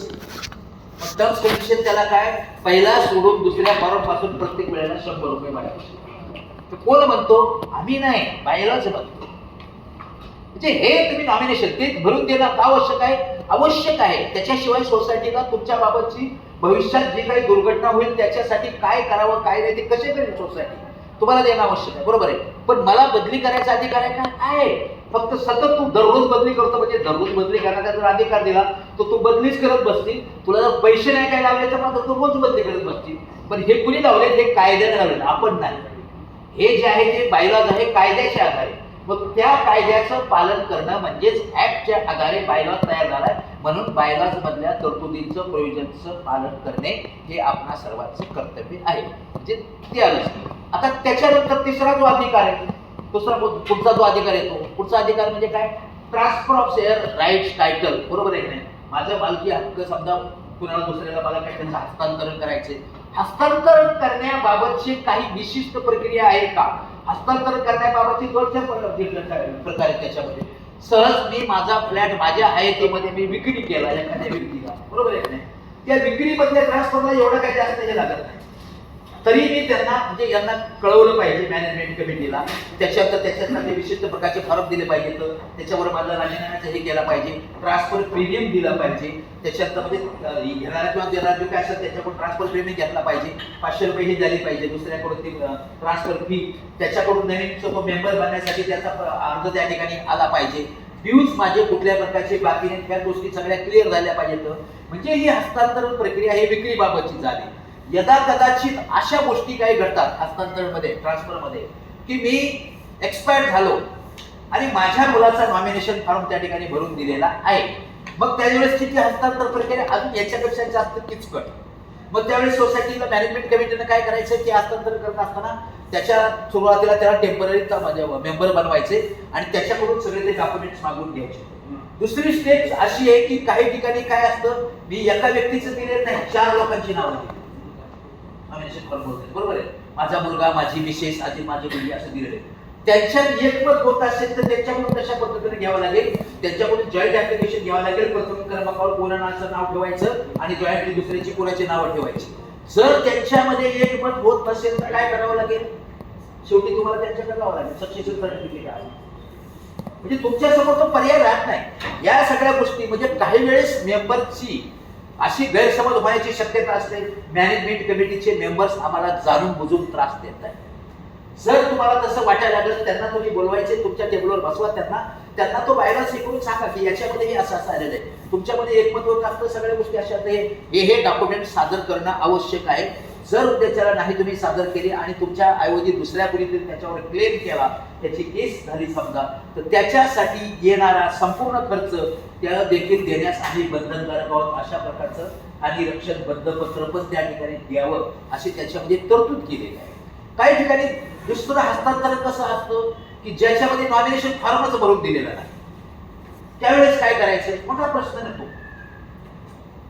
नॉमिनेशन फॉर्मच भरून दिलेला नाही पण त्यावेळेस सुद्धा त्यांना कोण आहे काय, म्हणजे अशा वेळेस तर काही वेळेस म्हणजे 6 महिने मेंबर्स म्हणजे मॅनेजमेंट कमिटी वाट पाहते पण पुढे कोणीच येत नाही. मग त्यावेळेस त्यांना म्हणजे या परिसरामध्ये जे जादा खपाचे दैनिक असतात त्याच्यामध्ये हे करावं लागतं, नोटीस लावावी लागते. त्याच्यानंतर त्याला म्हणजे नोटीस बोर्डवर तशा पद्धतीत हे करावं लागतं. त्याच्याकडून नंतर त्यांची माहिती सगळे काय म्हणजे मागवावी लागते. अशासाठी त्यांना जर ह्यांनी काहीच नाही केलं तरीही यांच्यावर दोष येतो.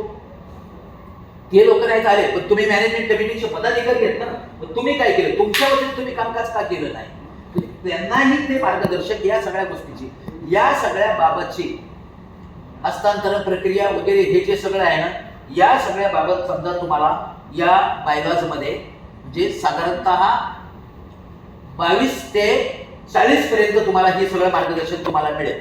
आता तो 41-42 तो काय तसा तुमच्या उपयोगाचा एक्सचेंज ऑफ त्याचा काय तुमची गरज नाही. त्याच्यानंतर तुम्हाला तुमचा फ्लॅट रेंटनं भाड्यानं देण्याचे तुम्हाला अधिकार आहे का, आहे. पण मी वाटेल त्याला भाड्यानं देईल आणि माझ्या फ्लॅटमध्ये जो मी राहण्यासाठी याच उद्देशानं मी घेतलेला आहे ही हाऊसिंग सोसायटी, पण या हाऊसिंग सोसायटी मध्ये मी कशा प्रकारचं म्हणजे अनैतिक धंदे करेल, स्फोटक पदार्थाचा साठा मी टिकवून ठेवेल आणि सर्वसामान्य बाकीच्या लोकांना त्रास होईल अशा प्रकारचा तिथं मी बिअरबार शोधून कधी तिथं दारू विक्रीला ठेवेल, असले अनैतिक धंदे मी करू शकतो का, नाही करू शकतो. भाड्याला द्यायचं असेल तर मी काय प्रोसिजर केली पाहिजे, भाड्यात द्यायचं असेल तर रेंट ॲग्रीमेंटची कॉपी मी त्यांच्याकडे दिली पाहिजे, पोलीस त्यांच्याकडे डॉक्युमेंट्स दिले पाहिजे, तर त्यांना अगोदर सूचित केलं पाहिजे. म्हणजे याच्यामध्ये कोण मोठा आहे आणि कोण छोटा आहे, काही वेळेस लोकांचा युगो दुखावला जातो. माझा फ्लॅट आहे, करोडो रुपये खर्च करून मी फ्लॅट घेतलेला आहे, मग मी यांना कळवायची काय गरज आहे. अरे तुमच्याही सुरक्षिततेसाठी ते आहे आणि यांच्याही सुरक्षिततेसाठी ते आहे. आज तुला एखादा 25,000 भाडं तुला इथं चालतं या एरियामध्ये, त्याच्याऐवजी 75,000 रुपये भाडं देणारा एखादा मिळाला आणि उद्या तो खालीच नाही करायला असा जर मिळाला तर तुझ्या शेवटी सोसायटीकडेच तुला यावं लागणार. तुझा रेंट ॲग्रीमेंट वगैरे कुठं रजिस्टर वगैरे सगळं असेल तर त्याच्यावर काहीतरी तुला सोसायटी पण तुला हे करू शकते ना. किंवा या सोसायटीमध्ये त्यानं काहीतरी अनैतिक धंदे केले, स्फोटक पदार्थ ठेवले किंवा त्यानं काहीतरी झालं, त्या बिल्डिंगमध्ये कसला तरी प्रकारचा स्फोट वगैरे झाला, त्याच्यामुळे जी जीवितहानी, प्राणहानी, वित्तहानी जे काही होणार आहे आणि त्याच्यामुळे होणाऱ्या पोलीस केसेस वगैरे त्याच्यासाठी संपूर्ण सोसायटीच्या लोकांना तोंड द्यावं लागेल. सोसायटीचं नाव खराब होईल. एक वेळेस बाहेर असं वातावरण तयार झालं, या सोसायटीमध्ये थर्ड क्लास लोक राहतात, त्या सोसायटीमध्ये भांडणं आहेत, तिथे लोक फ्लॅट घ्यायला पण जात नाही, तुमच्या फ्लॅटची किंमत पण ही वेळ आपल्यावर येऊ नये म्हणून आपण सर्वांची सामूहिक जबाबदारी काय केलं पाहिजे, आपल्याला फक्त एकच करायचंय, बायलॉजचं वाचन करायचंय आणि बायलॉजचं वाचन करत असताना आपण कुठेतरी एकमेकांना सहकार्य करत करत छोट्या मोठ्या आपल्या चुका झालेल्या असतील त्या चुका त्या बायलॉजच्या आधारे सुधारणा करायच्या आणि आपण सर्वांनी मिळून राहायचे. त्याच्यासाठी हे एज्युकेशन आहे, ट्रेनिंग आहे. म्हणजे तिथपर्यंत 22 ते 44 अधिकाराची कर्तव्य तुमची या ठिकाणी आहे. आता इंग्लिशमध्ये जसं राईट्स अँड ड्युटीज म्हणतात तसं रिस्पॉन्सिबिलिटी अँड लायबिलिटीज, जबाबदाऱ्या आणि उत्तरदायित्व, याच्यासाठी तुम्हाला काय कुठं पाहिजे, बायलॉ नंबर 45 to 62 बघा. उत्तरदायित्व म्हणजे काय, उत्तरदायित्व म्हणजे जसं आता मी सांगितलं बा की हे बरोबर आहे, तुम्हाला फ्लॅट तुमचा भाड्यात देण्याचा तुमचा अधिकार आहे, बरोबर आहे, पण तो फ्लॅट तुमचा स्वच्छ ठेवणं हा देखील तुमचा म्हणजे जबाबदारी आहे तुमची. प्रत्येक वेळेस तुमच्या अॅन्युअल जनरल मीटिंग मध्ये जशा प्रकारचा पॉलिसी डिसिजन झालेला असेल त्या पद्धतीप्रमाणे त्या वेळेमध्ये तुमचे मेंटेनन्सचे जे काही बिल असतील ते त्याचे पेड करणं वगैरे हे तुमची जबाबदारी. सोसायटीनं ज्या पद्धतीने त्यांचे धोरणात्मक उदाहरणार्थ पार्किंग बाबतची जी पॉलिसी असेल त्याचं पालन करणं, त्याच्या पद्धतीने कोऑपरेशन करणं तुमचे ध्येय आहे.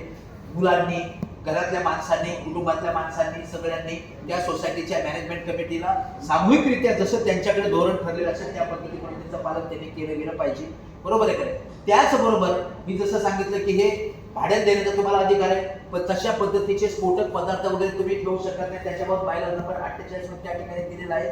म्हणजे अशा पद्धतीनं तुमचे जे काही कर्तव्य आहे, कर्तव्याच्या बरोबरच तुमच्या जबाबदाऱ्या आहेत.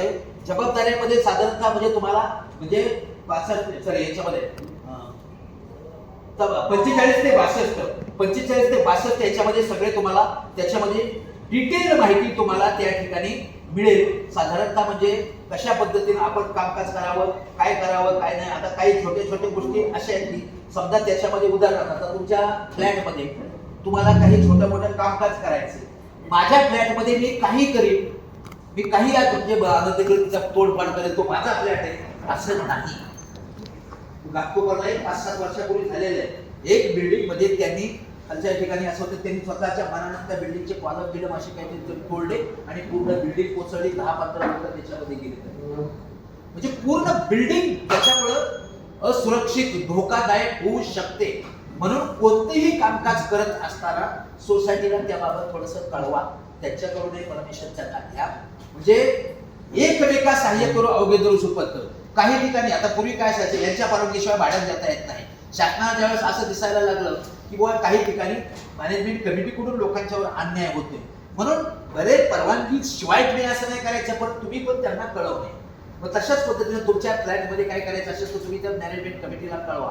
एखाद्या वेळेस मॅनेजमेंट कमिटीला असं वाटतंय की यांच्या फ्लॅटमध्ये जे काही कामकाज चाललेलं आहे त्याची जरा थोडीशी पाहणी करायची, तो पाहणी करण्याचा मॅनेजमेंट कमिटीला अधिकार आहे का? आहे.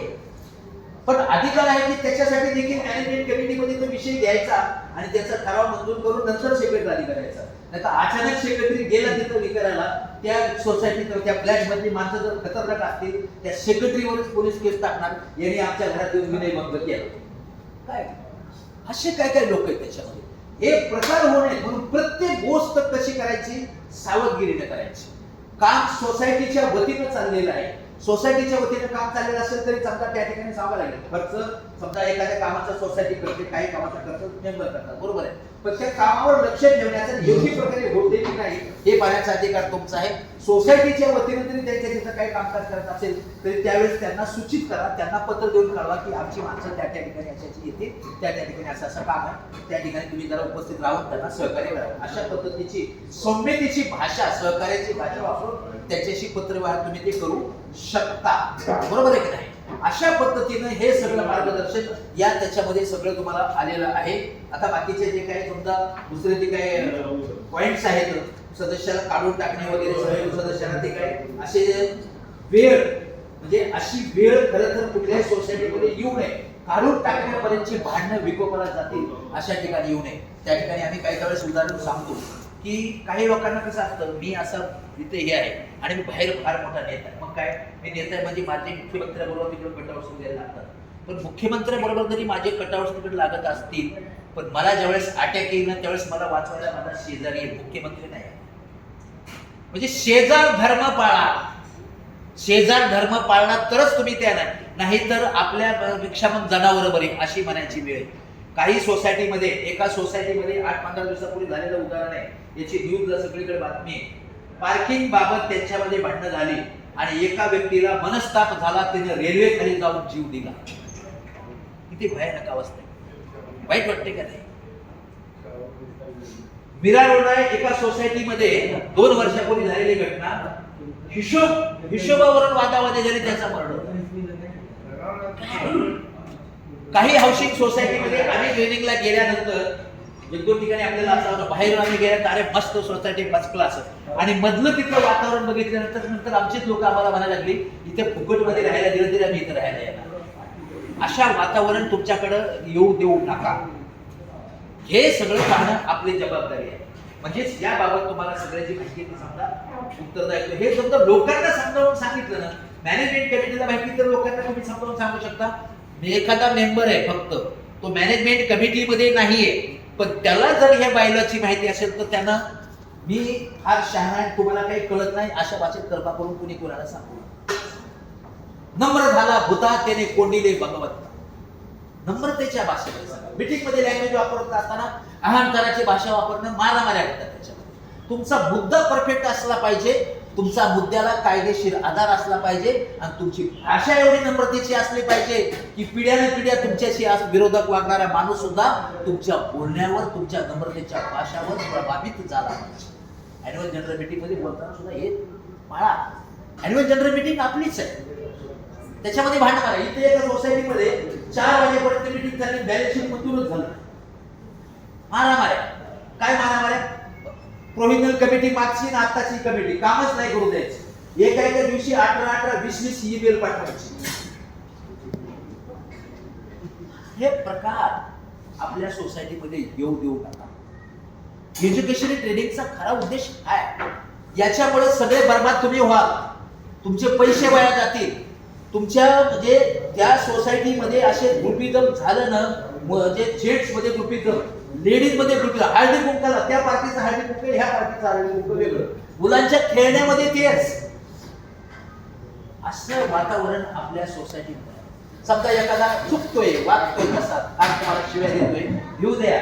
जो जास्त शिव्या देतो तो खरा आपला, त्याला सारखा नमस्कार करायचा. तुम्हाला काय 25 वेळा शिवाय देतो, चला निर्लज्ज मला म्हणालो नमस्कार करतोय. हो, निर्लज्जम सदा सुखी. जो खऱ्या अर्थानं निर्लज्ज होण्याची क्षमता ज्याच्याकडे आहे ना, तोच जगाचा उद्धार करू शकतो, बाकी कोणी करू शकतो. शहाणा जो बनलेला तो उद्धार नाही करू शकतो. ही वस्तुस्थिती आहे. संत होण्यासाठी तुम्हाला आध्यात्मिक क्षेत्रामध्ये प्रचंड प्रगती, तपश्चर्या करावी लागते. परमेश्वर कृपेनं तुम्हाला जे इथं पद मिळालेत ना, ही तुमची महानता सिद्ध करण्याची संधी, लोकांच्या शिव्या खाण्याची क्षमता, संयम ज्याच्याकडे येईल ना, त्याच्यासारखा महापुरुष दुसरा कोणी नाही. आणि जो इथं लीडर म्हणून सक्सेस झाला ना, तो जगाच्या कुठल्याही क्षेत्रामध्ये त्याच्यासारखा लीडर म्हणजे तो सक्सेसच होणार कुठल्याही क्षेत्रामध्ये. रात्रंदिवस 24 तास इथे हे चाललेले राजकारण. बाकीच्या ठिकाणी तुम्ही गेलात 8 तास असेल, 2 तास असेल. हाऊसिंग सोसायटीमध्ये 24 तास आपण राहतो, आपली फॅमिली पण राहते. बरोबर आहे का नाही? एवढं सहकार्याचं खायचं काम काय? अरे तुम्ही एवढे महान आहे, त्यांच्यासाठी वाजवा ठरवता. 700 लोकांना सांभाळायचं म्हणजे काय खायचं काम? 70 लोकांना सांभाळता नाकीनं येतात लोक, राजीनामा देतात. आज सकाळपासून फोन येतोय आमच्या त्या साहेबांना, मला 56 लोकांची सोसायटी, मारामाऱ्या चालल्यात, तिकडे मीटिंग चालू आहे. आम्हाला म्हणतात तुम्ही इकडे. अरे म्हटलं आम्हाला इकडे हे साक्षीचं द्या तुमच्याकडे. वाईट परिस्थितीवर तुम्ही 700 का सांभाळताय? खरोखर आम्हाला थोडा आनंद वाटतो. वस्तुस्थिती आहे. याच्यासाठी तुम्हाला अजून तुमचं कामकाज, तुमच्या सोसायटीचा, तुमच्या सगळ्यांचा, म्हणजे 700 जरी उपस्थित नसतील तर ह्या 700 पैकी हे जे आहेत ना, यांचं म्हणजे कौतुक करावं. यांच्यासाठी पण टाळ्या वाजवल्या पाहिजेत ना. दुपारची वेळ जेवण करायची वेळ ती सोडून तुम्ही सगळे इथे उपस्थित आहेत. बरोबर आहे की नाही? म्हणजे हे सगळी वस्तुस्थिती, सहकार्याची भावना, तुमच्याकडे जो वेळ मिळालेला तुम्ही तो वेळ खऱ्या अर्थानं सत्याने लावताय आणि तो सगळ्यांच्या करण्यासाठी. तुम्ही एवढे इथून जर परिपूर्ण होऊन गेले तर संपूर्ण 700 लोकांच्या मध्ये असणारे मतभेद तुम्ही दूर करू शकाल. ही क्षमता तुमच्याकडे आहे. म्हणूनच खऱ्या अर्थानं लीडरची गरज आहे. कोऑपरेटिव्ह सेक्टर मध्ये जे लीडर आहेत ना, त्या लीडरची व्याख्या त्या काळामध्ये 1901 ला ज्यावेळेस सहकार कायदा अस्तित्वात येण्यापूर्वी एक अभ्यास गट नेमलेला होता. त्यावेळेस काही त्यांनी म्हणजे अपेक्षित केलेले या कायद्याकडून, आणि महात्मा गांधींनी या सहकार क्षेत्रामधला लीडर कसा असावा त्याची त्या ठिकाणी व्याख्या केलेली. ती व्याख्या जर वाचली आणि आज आपण मराठवाडा, विदर्भ, पश्चिम महाराष्ट्रातलं सहकार क्षेत्र जे सगळं डब्यात चाललंय ते जर आपण बघितलं, त्या लीडरचं आपण वागणं बघितलं, डोळ्यातून पाणी. पण त्या संस्थेचं कसं झालं, आपल्या हाऊसिंग सोसायटीचं असं होऊ देऊ नका. Because housing is the basic need of human. या हाऊसिंग सोसायटी शिवाय तुम्हाला पर्याय नाही. म्हणून तुम्हाला कुठेतरी एकमेकांना मिळूनच राहावं. आता पुढे आपण येतो. पुढे म्हणजे काय? आता मॅनेजमेंट कमिटीला दैनंदिन कामकाज चालवण्यासाठी, मॅनेजर मंडळींना त्यांना पण दैनंदिन कामकाज चालवण्यासाठी अत्यंत काळजीपूर्वक ते वाचा, कारण त्याच्यामध्ये काही विशिष्ट कालावधीची काही मर्यादा दिलेली असतात. Bylaw number 63-64. 63-64 मध्ये काय महत्वाचं किंवा कोणकोणते करस्पॉन्डंट, कोणकोणत्या प्रकारचे पत्रव्यवहार तुमच्याकडे येतील, कोणकोणत्या प्रकारचे पत्रव्यवहार तुमच्याकडे आल्यानंतर त्याची पुढची स्टेप काय असेल इमिजिएट. आता त्यावेळेस काय लगेच त्याच्यावर समजा काही ठिकाणी शक्य होत नाही, पण समजा ज्या ज्या ठिकाणी शक्य आहे त्या ठिकाणी शक्य म्हणजे कसं आहे की साधारणतः प्रत्येक महिन्याला किमान एक तुमची मीटिंग झालीच पाहिजे. मीटिंगच्या डेट पर्यंतचा आलेला जो पत्रव्यवहार आहे तो सगळा त्या मीटिंग मध्ये घ्या आणि त्याच्यावर साधक बाधक चर्चा होऊन एकमताने निर्णय होत असतील तर ठीक आहे. एकमताने जिथं निर्णय होत नाही तिथे बहुमताने आपल्याच मित्रांनी काही सहकार्याने एखाद्या विषयाबाबत त्याच्यामध्ये विरोधी मत नोंदवलं, आपला कोणीही दुश्मन नाही, आपला कोणीही दोस्त नाही, बरोबर आहे. विरोधी मत नोंदवलं त्याची नोंद तिथं करून घ्या. मेजॉरिटी बेसिसवर लोकशाही प्रक्रियेमध्ये आणि सहकारी चळवळीमध्ये मेजॉरिटी बेसिसवर एकतर एक मतानं किंवा मेजॉरिटी बेसिसवर, बरोबर आहे. मग त्या ठिकाणी तो ठराव अशा पद्धतीने मंजूर झाला. त्याचं मिनिट्स मध्ये लिहायला काही हे नाही. मिनिट्स लिहिताना मॅनेजरने पण इकडे लक्ष द्यायचंय. मिनिट्स लिहिताना विषय क्रमांक 16 जवळजवळ प्रत्येक विषय शक्यतो विषय पत्रिकेमध्ये घ्या. विषय क्रमांक 16 त्याच्यानंतर खाली ठराव क्रमांक 16 त्याच्या अगोदर या विषयावर अशा पद्धतीने हे झालं, याच्यावर अशा पद्धतीने चर्चा झाली, याच्या बाबत या लोकांनी असे मत मांडले आणि याबाबत सदर निर्णय एक मतानं होऊ शकत नसल्यामुळे याबाबत मत विचारात घेता 2 लोकांनी या नावाच्या लोकांनी या ठिकाणी विरोधी मत मांडलेलं आहे. बाकीच्या इतर 8 लोकांनी किंवा 9 लोकांनी जे काय असतील ते त्यांनी याच्या समर्थनात असं मत मांडलेलं आहे आणि ठराव बहुमताने मंजूर. त्या ठिकाणी सूचक अनुमोदकाची नावं घ्या. विषय जर सिरियस असेल तर त्या ठिकाणी योग्य वाटल्यास तुम्हाला सूचक अनुमोदकांच्या सह्या घ्या. का त्याचं कारण तुम्हाला सांगतो. प्रत्येक मीटिंग मध्ये एक महत्त्वाचा विषय सुरुवातीला काय असतो, मीटिंगवर आमच्या काळ्या साहेबांनी सांगितलं मीटिंगवर जरा जोर द्यायला सगळ्यांना माहिती. मागील सभेचा इतिवृत्तांत वाचून काय करते, बरोबर आहे का, तुम्हाला माहितीच. मागील सभेचा इतिवृत्तांत वाचायची ज्यावेळेस वेळ येते ना, चुकून तुम्ही माझं नाव त्या ठिकाणी सूचक म्हणून टाकलेलं असेल, मी पुढच्या मीटिंग मध्ये म्हणतो साहेब मी असं बोललो होतो, तुम्ही माझं नाव कशा लिहिलं, मी नाही बोलतो. चेअरमन आले अडचणीत, सेक्रेटरी चेअरमन तुम्ही सांगितलं नाही मी असं बोललो होतो, झालं अडचणीत आले ना अडचणीत तुम्ही. म्हणजे बाकीचे लोक पण मला रिकामे झाले आणि तुम्ही अशीच नावं टाकताना आम्हाला विचारतात खूप चांगलं काम द्यायचं, काय बरोबर नाही तुमचं पडले नव्हते तुम्ही. मग त्याच्यापेक्षा जर त्यावेळेस मी तसं म्हणत असताना पटकन त्या ठिकाणी जर असं झालेलं आहे आणि याच्यावर जर सूचक म्हणून तिथं माझं नाव लिहिलं समजा आणि त्या ओघामध्ये तिथं माझी सहीच घेतली, पुढच्या मीटिंग मध्ये येऊन तर 10 वर्षात काढून रेकॉर्ड हे होते याची सही तिथं आहे, सही आहे म्हणजे संपला विषय. सूचक अनुमोदन सही असली विषय संपला. अशा पद्धतीनं त्याच्यामध्ये त्या मीटिंग मध्ये विषय झाले पाहिजे. तर मीटिंग मध्ये एक सजेशन आहे, म्हणजे आता असे व्हिडिओग्राफ होतात मीटिंग, त्यामुळे तेही तुम्ही रेकॉर्डिंगही पाहू शकता की जर कोड आहे, बरोबर आहे ना, बरोबर आहे, त्याच्यावरून तोही प्रूफ मिळतो. यस तुमचं म्हणणं पण बरोबर आहे, करेक्ट. तर त्याच्यानंतर अशा पद्धतीनं ते समजा हे केल्यानंतर काही विशिष्ट कालावधीमध्ये त्या व्यक्तीला समजा ज्यांनी तुमच्याकडे काही कामानिमित्तानं पत्रव्यवहार केलेला असेल, तक्रार असेल किंवा तुमचा कुठल्या तरी विषयाचा त्याचा अर्ज असेल, तर ते ठराविक कालावधीमध्ये कोणता अर्ज कोणत्या कालावधीमध्ये तो तयार करून त्याला पूर्ण करून दिला पाहिजे, मीटिंग झाल्यानंतर किती दिवसांमध्ये त्याला कळवलं पाहिजे, या सगळ्या गोष्टी त्या बायलॉ नंबर 63-64 मध्ये नमूद केलेल्या आहेत. म्हणजेच मॅनेजमेंट कमिटी आणि मॅनेजर यांच्यासाठी हे बायलॉ अत्यंत महत्त्वाचे आहेत, त्यांनी ते काळजीपूर्वक वाचावेत अशी आपल्या सर्वांना नम्र विनंती. त्याच्यानंतर पुढे जे आहे, पुढे जे म्हणजे लिव्हिंग चार्जेस ऑफ सोसायटी, आपल्याकडून जे वेगवेगळ्या प्रकारचे कॉन्ट्रिब्युशन आपण घेतले जातात त्याची साधारणतः रचना कशी असावी, विभागणी कशी असावी, याबाबतची जर तुम्हाला संपूर्ण माहिती पाहिजे तर 65, 66, 67, 68, 69, 70, 71 पर्यंत तुम्ही जायचं. 71 मध्ये काय, 71 मध्ये समजा थकबाकीदार असेल तर थकबाकीदाराला किती व्याज आकारणी करावी, म्हणजे मॅक्झिमम लिमिट त्या ठिकाणी दिलेली आहे. तुम्हाला तुमच्या ऍन्युअल मीटिंगला वाटतं तुम्ही त्याच्यामध्ये हे पण करू शकता, पण मॅक्झिमम लिमिटच्या पुढे जाऊ शकत नाही, त्याच्या आत म्हणजे तुम्हाला काय करायचं करू शकता. म्हणजेच याची विभागणी, रचना कसं असावं, काय काय करावं, काय काय करू नये. कारण बऱ्याच वेळा काय असतं, आमचा तरी आतापर्यंत अनुभव आहे आणि साहजिक आहे ना, सगळ्यांना ते नॉलेज असेल असं अपेक्षा आपण करू शकत नाही. बऱ्याच गोष्टी आपल्याला माहितीच नसतात. चेअरमन, सेक्रेटरी, ट्रेझरर आपण अचानक झालेला असतो, आपल्याला त्याच्यातला ABCD काही माहीत नसतो. अकाउंटंट, मॅनेजर किंवा ऑडिटर सांगितलं तशा पद्धतीने आपण कामं करत असतो. काही वेळेस अशी पोझिशन असते, अकाउंटंटला आपल्याकडे बोलायला वेळ नसतो, ऑडिटरला आपल्याशी बोलायला वेळ नसतो, मॅनेजर त्याच्या कामामध्ये दंग असतो. म्हणजे बऱ्याच गोष्टीची माहिती आपल्याला नसते आणि आपल्याला त्यांच्यावर विसंबून राहावं लागते. पण याच गोष्टीची थोडीशी का होईना पण जर आपल्याला माहिती असेल आणि एखाद्या ठिकाणी आपल्याला दिसून आलं की आपण जर सांगितलं अकाउंटंटला या ठिकाणी तुम्ही असं नाही, या ठिकाणी असं असं करेक्शन करणं आवश्यक आहे, कशाच्या आधारे, ते बायलॉच्या आधारे, तर लगेच त्याला पण वाटेल किंवा आमच्या चेअरमनना आणि सेक्रेटरीला सगळं याच्याबाबतची माहिती आहे. म्हणजे ह्या सगळ्या गोष्टी त्याची रचना कशी असेल हे तुम्हाला त्या ठिकाणी असं माहिती पाहिजे. लेवी चार्जेस बाबत 65 ते 71 या ठिकाणी तुम्हाला त्याची माहिती मिळेल.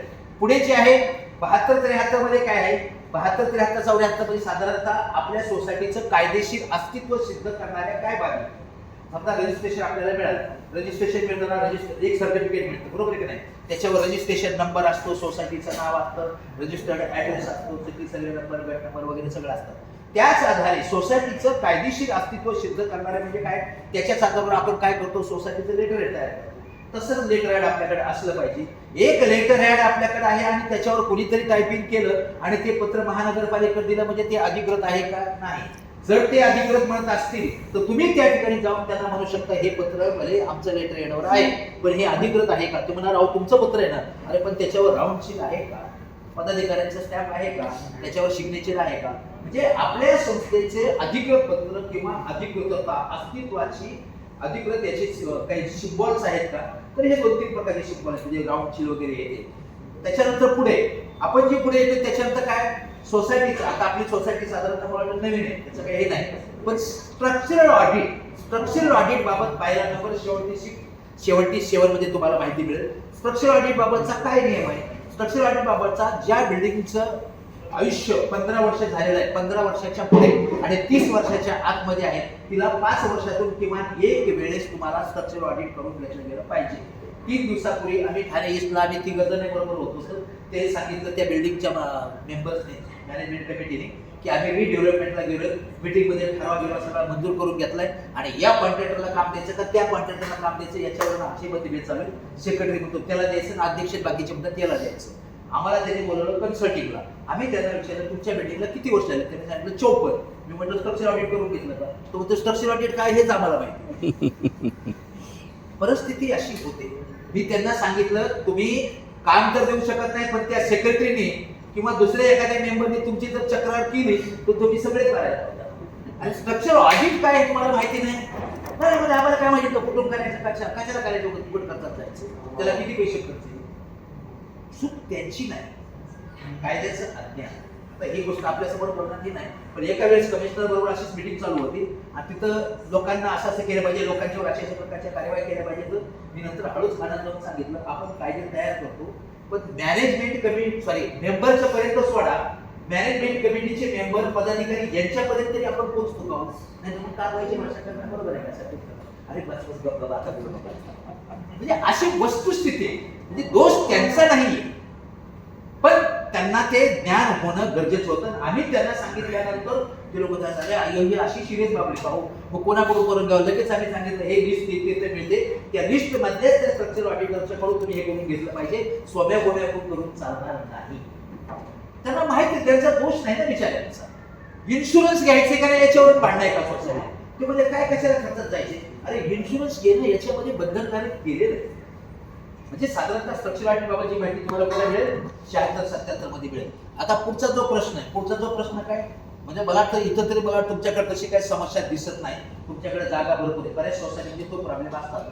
पार्किंग, आता पार्किंग बाबत सुद्धा 100% सगळ्यांचं समाधान होईल अशी तरतूद कायद्यामध्ये पण नाही आणि बायलॉजमध्ये पण नाही. का कायदे बनवताना कधी त्यांना वाटलं नसेल एका फॅमिलीमध्ये 10 गाड्या आहेत, वाटलं काय त्यावेळेस एका फॅमिलीमध्ये कमीत कमी 4 गाड्या तरी आहेत का, अरे एका टायमाला एवढ्या 4 गाड्या येतील असं वाटलंच नाही आम्हाला कायदा बनवताना.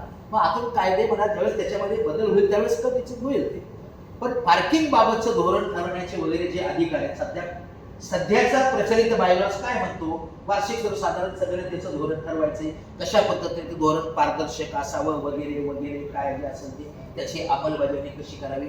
डिटेलमध्ये एक मुद्दा जर घेतला, एक पॉइंट अख्खा दिवस त्या एका मुद्द्यावर बोलता येते. तुम्ही काय म्हणा दुसऱ्या वेळेस तुम्ही येणारच नाही ट्रेनिंगला, अख्खा दिवस जायला तर.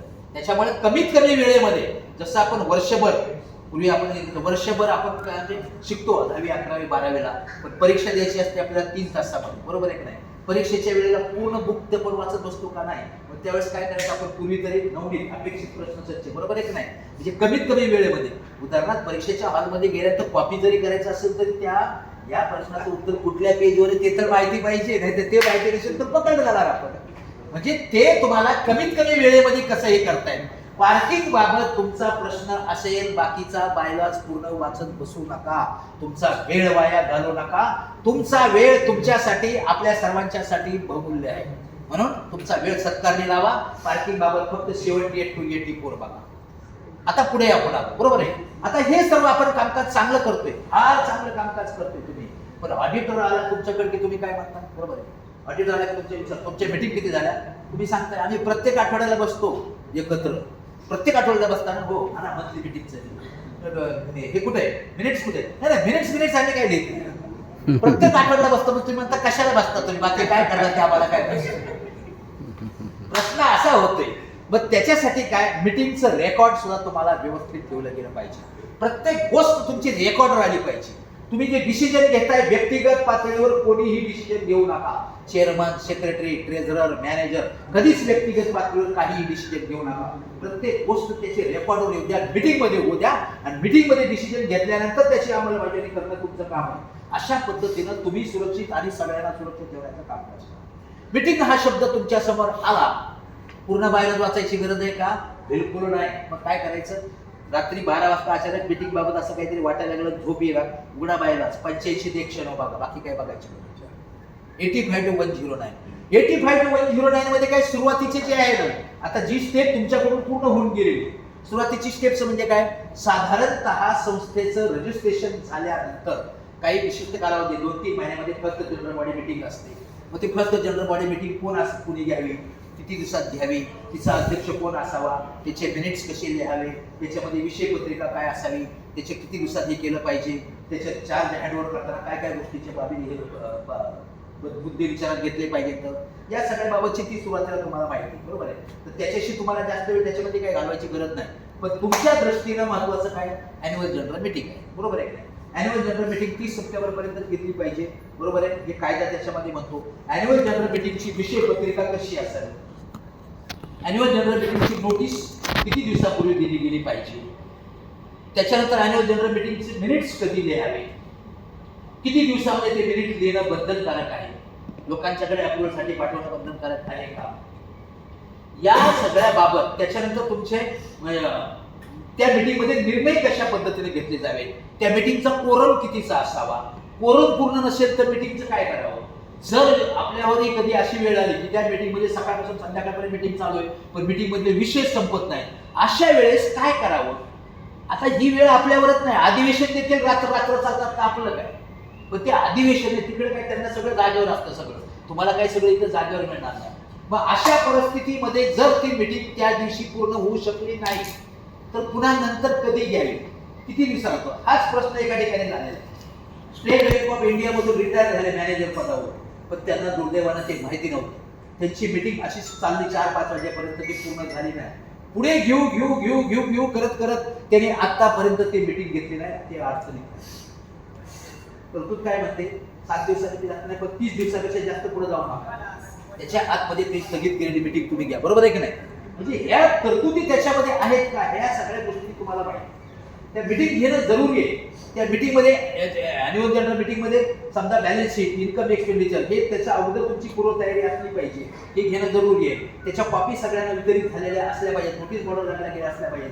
काही ठिकाणी बॅलन्स शीट, इन्कम एक्सपेंडिचर आपण न चेक करता सह्या करतो, त्याचे व्यवस्थितरित्या balance sheet, income expenditure in format मध्येच असले पाहिजे.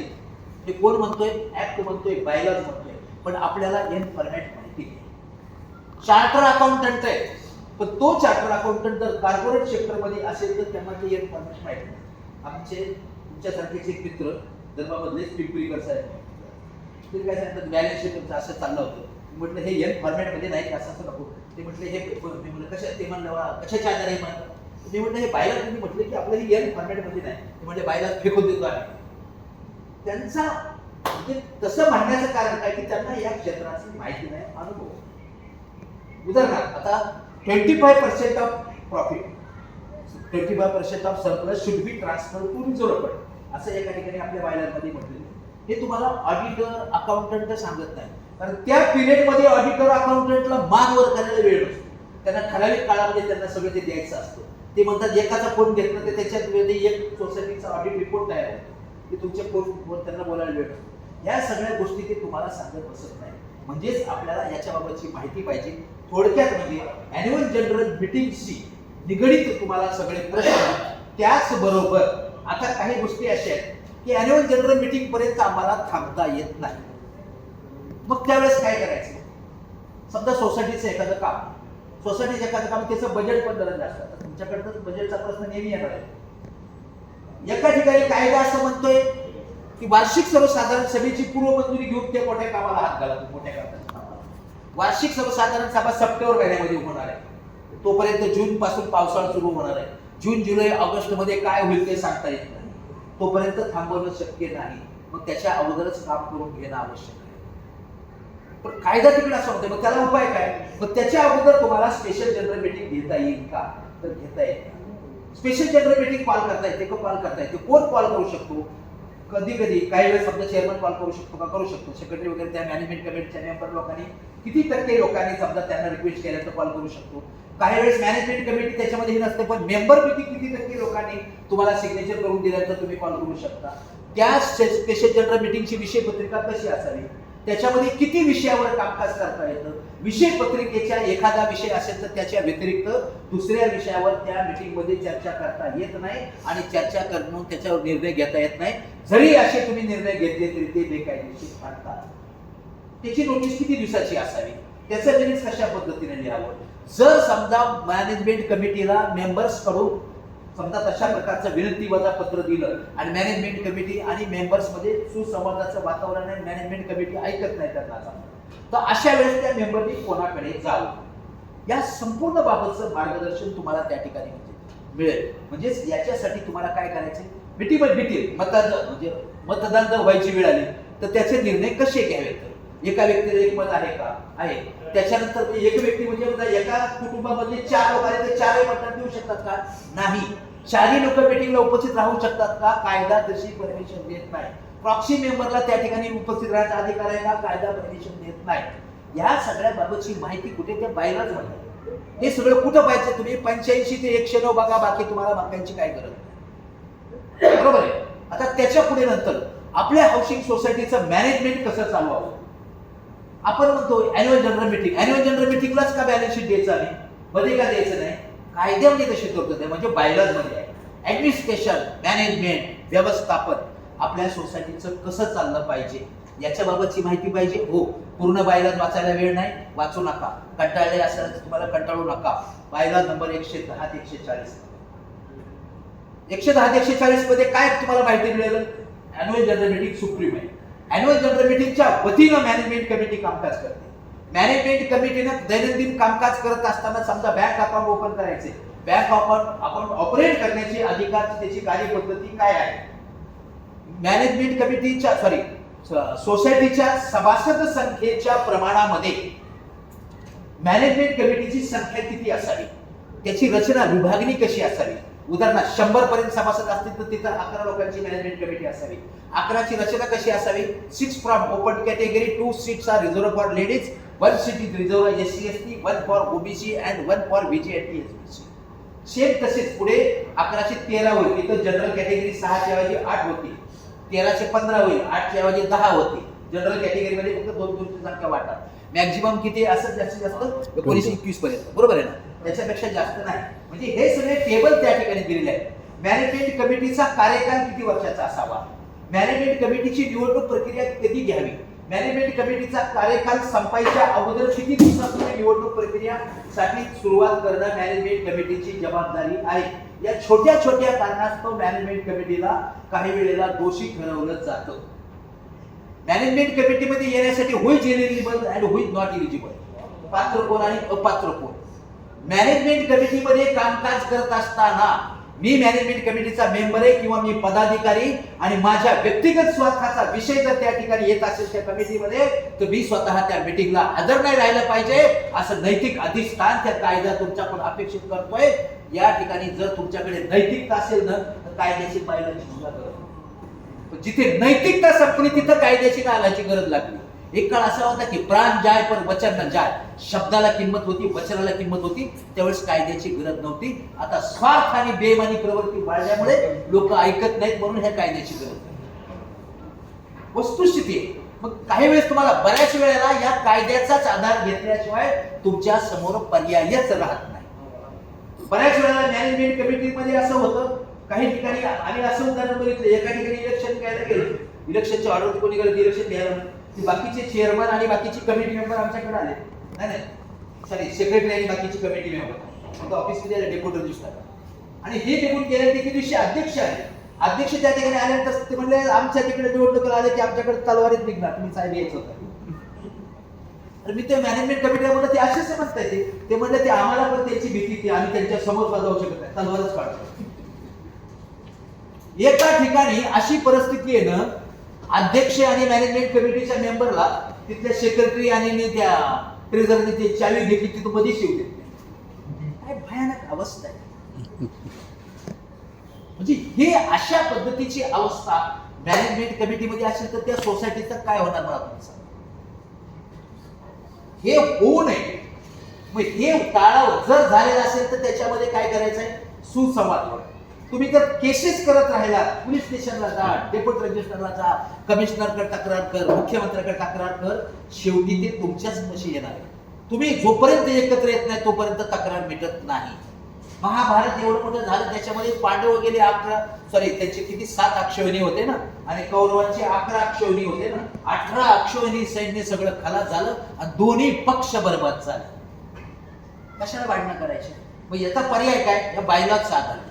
मग त्याच्यासाठी मॅनेजमेंट कमिटी मधल्या लोकांची सामूहिक जबाबदारी आहे का, आहे.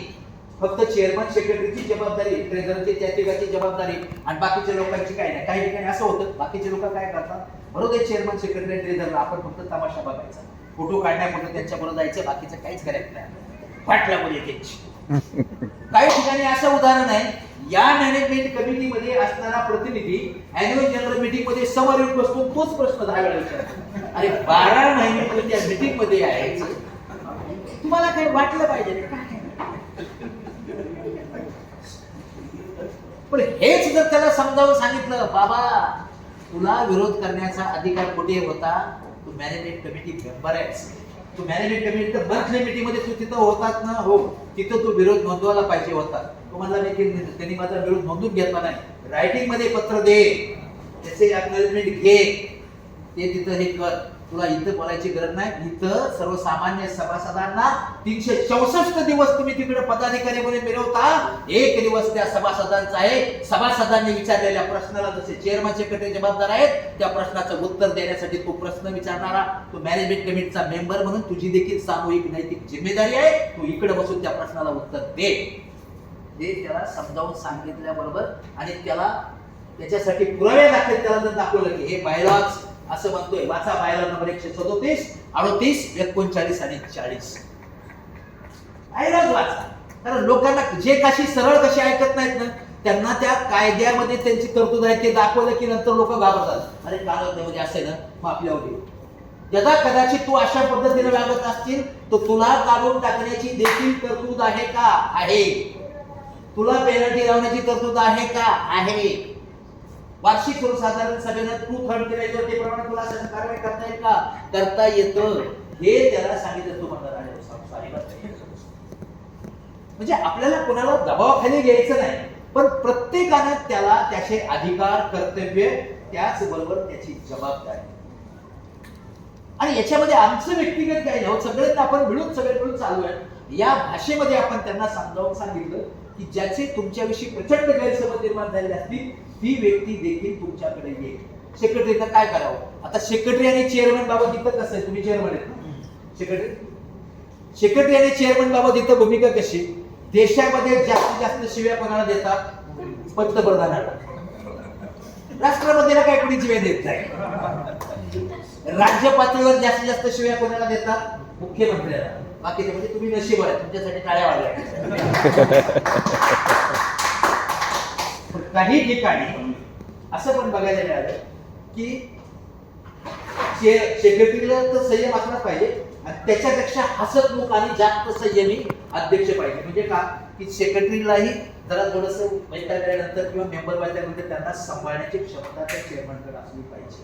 म्हणजे ते कसं सगळ्यांच्या सांभाळून घेण्याची क्षमता, कमी बोलणारा, संयमी, मीटिंग हँडल करणारा, सगळ्यांशी स्मित हास्य बोलणारा, असे ताटून चालणारा म्हणलं की लोक आपल्याला द्यायला काही नाही नको याच्यामध्ये.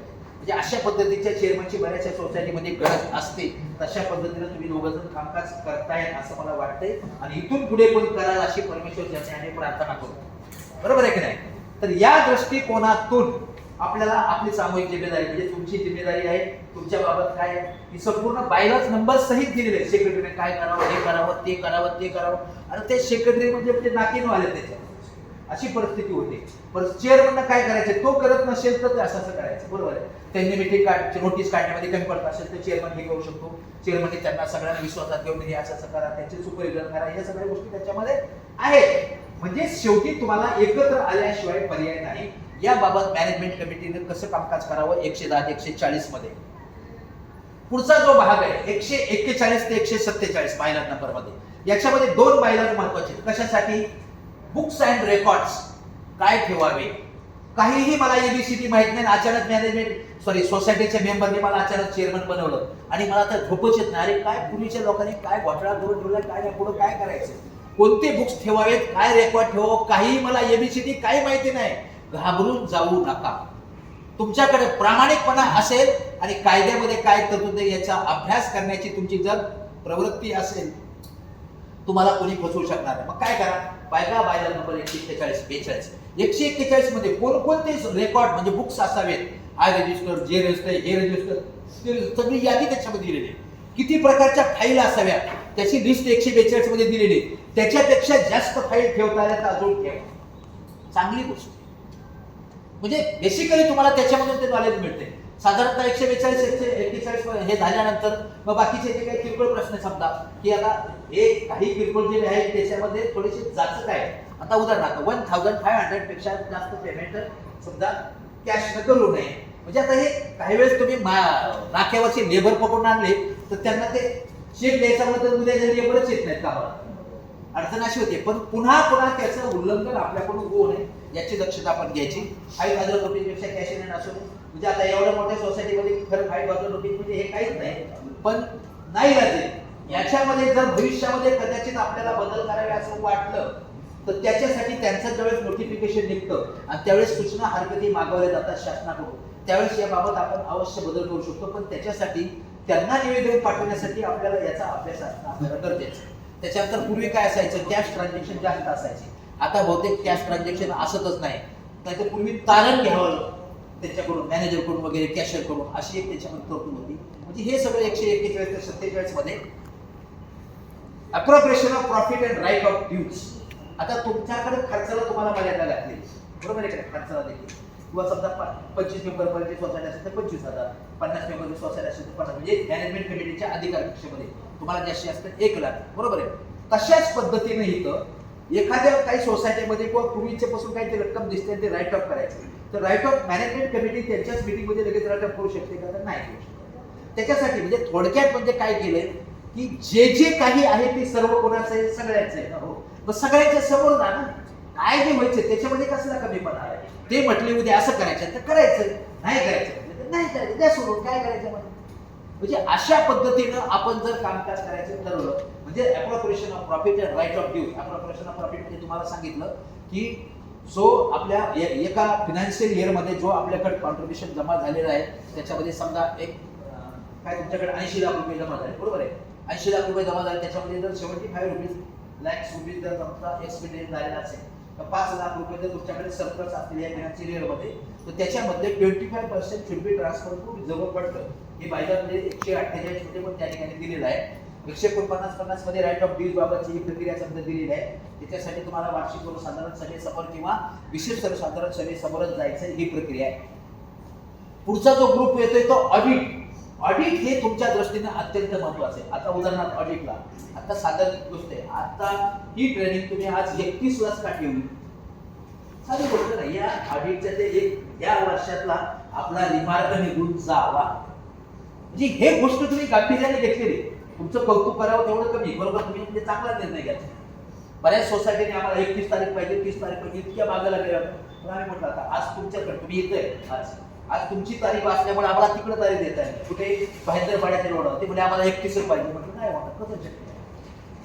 म्हणजे काही ठिकाणी शनिवारी घेतले पण आता 31 तारखेला शक्य नाही. तर हे तुम्ही केले, चांगलं केले. तर त्याच्यासाठी समजा आता काय की पुढे जे आपण ऑडिट बाबतची माहिती येते, तो ऑडिट समजा माहिती म्हणजे काय की साधारणतः तुमचं फिनान्शियल इयर कंप्लीट झाल्यानंतर 45 डेज मध्ये तुमचं अकाउंटिंग कंप्लीट झालं पाहिजे असं कायदा म्हणतो. हे प्रॅक्टिकली शक्य होत नाही, पण याचा उपयोग तुम्हाला कुठं होतो, जे तुमचं अकाउंटिंग करतात त्यांना तुम्ही सांगू शकता कायद्यामध्ये असं आहे की जास्तीत जास्त 31 मार्चला तुमचं फिनान्शियल कंप्लीट झाल्यानंतर 15 मे पर्यंत तुमचं accounting complete balance sheet income expenditure ready करून तुम्ही आमच्याकडे दिलं पाहिजे. म्हणजे याचा तुमचं इम्प्रेशन त्या अकाउंटंट काय होणार की यांना सगळ्या गोष्टीची माहिती. ते झाल्यानंतर किती तारखेपर्यंत हे ऑडिट झालं पाहिजे, खऱ्या अर्थानं ऑडिट हे 31 जुलै पर्यंत झालं पाहिजे. बरोबर आहे अशोकराव? बरोबर. 31 जुलै पर्यंतच ऑडिट झालं पाहिजे. त्याच्यानंतर त्याच्यामधून दुर्दैवानं आपल्याकडे काय होतं, आपल्याकडे सप्टेंबर मध्ये मीटिंग आहे, आपल्याकडे कसं तरी महिन्याच्या सुरुवातीला येतो ऑडिट रिपोर्ट, पण ऑडिटर इतके शहाणे असतात. आता त्याच्याबरोबर आम्ही पण असतो, त्याचं ते नाही झाले त्यांचा पण आणि आमचा पण. मग काय करतात ते ऑडिटर, ऑडिट रिपोर्टवर काय करतो तो त्याच्यामध्ये 31 जुलै तारीख नाही लागेल त्यांचा, त्यांनाही वाचायचंय आणि तुम्हालाही शेप करायचं. पण हीच गोष्ट जर आपल्याला अगोदर, आता या ठिकाणी आमच्या अशोकरावने काही ठिकाणी अशा 2-4 ठिकाणी इन्स्ट्रक्शन दिलेलं आहे, 15 मे पर्यंत नाही 15 एप्रिल पर्यंत आपले ते अकाउंट फायनान्शियल झाले पाहिजेत आणि 15 मे नंतर कधीही आपल्याला अॅन्युअल जनरल मीटिंग घेता आली पाहिजे. वर्षभर अगोदर जर तयारी करून ठेवली तर या सगळ्या गोष्टी सांगते. म्हणजे हे ऑडिट त्याच्यासाठी काय तयारी करावी, सगळे रजिस्टर्स आपले कंप्लीट असावेत, सगळे मिनिट्स आपले कंप्लीट झाले असावेत, त्या आर्थिक वर्षामध्ये किती लोकांनी फ्लॅट विकले त्याच्याबाबत त्याचे नंबर ऑफ त्याचे हे आले पाहिजेत, त्याचे साधारणतः जी अमाऊंट आहे, ट्रान्सफर फी, ट्रान्सफर प्रीमियम त्या रिझर्व्ह फंडाच्या अंडर त्या ठिकाणी दाखवली गेली पाहिजे. ट्रान्सफर प्रीमियम जो आपण घेतो तो आणि इकडची संख्या. आता 10 फ्लॅट जर समजा विक्री झालेले असतील तर 25 म्हणजे 2.5 लाख रुपये त्या ठिकाणी जर ट्रान्सफर या वर्षामध्ये आलेले ट्रान्सफर प्रीमियमची रक्कम दिसली पाहिजे. तसंच ट्रान्सफर फी 10 लोकांची असेल तर 5,000 त्या ठिकाणी दिसली गेली पाहिजे. ह्या गोष्टी सगळ्या तिथे टॅली झाल्या पाहिजेत. ह्या बारीक सारीक गोष्टी आपल्याला बघितल्या पाहिजेत. मीटिंगचे मिनिट्स, मंथली मीटिंगचं 12 मीटिंग कमीत कमी झालेले असाव्यात, ते मॅनेजमेंट कमिटीने पाहणं आवश्यक आहे. मागे अॅन्युअल जनरल मीटिंग झाली असेल, स्पेशल जनरल मीटिंग झालेली असेल, त्याचे मिनिट्स वगैरे ते सगळे फाईल स्टॅम्प सिग्नेचर करून ओके झालेले आहेत ते खात्री करून घ्यायचे.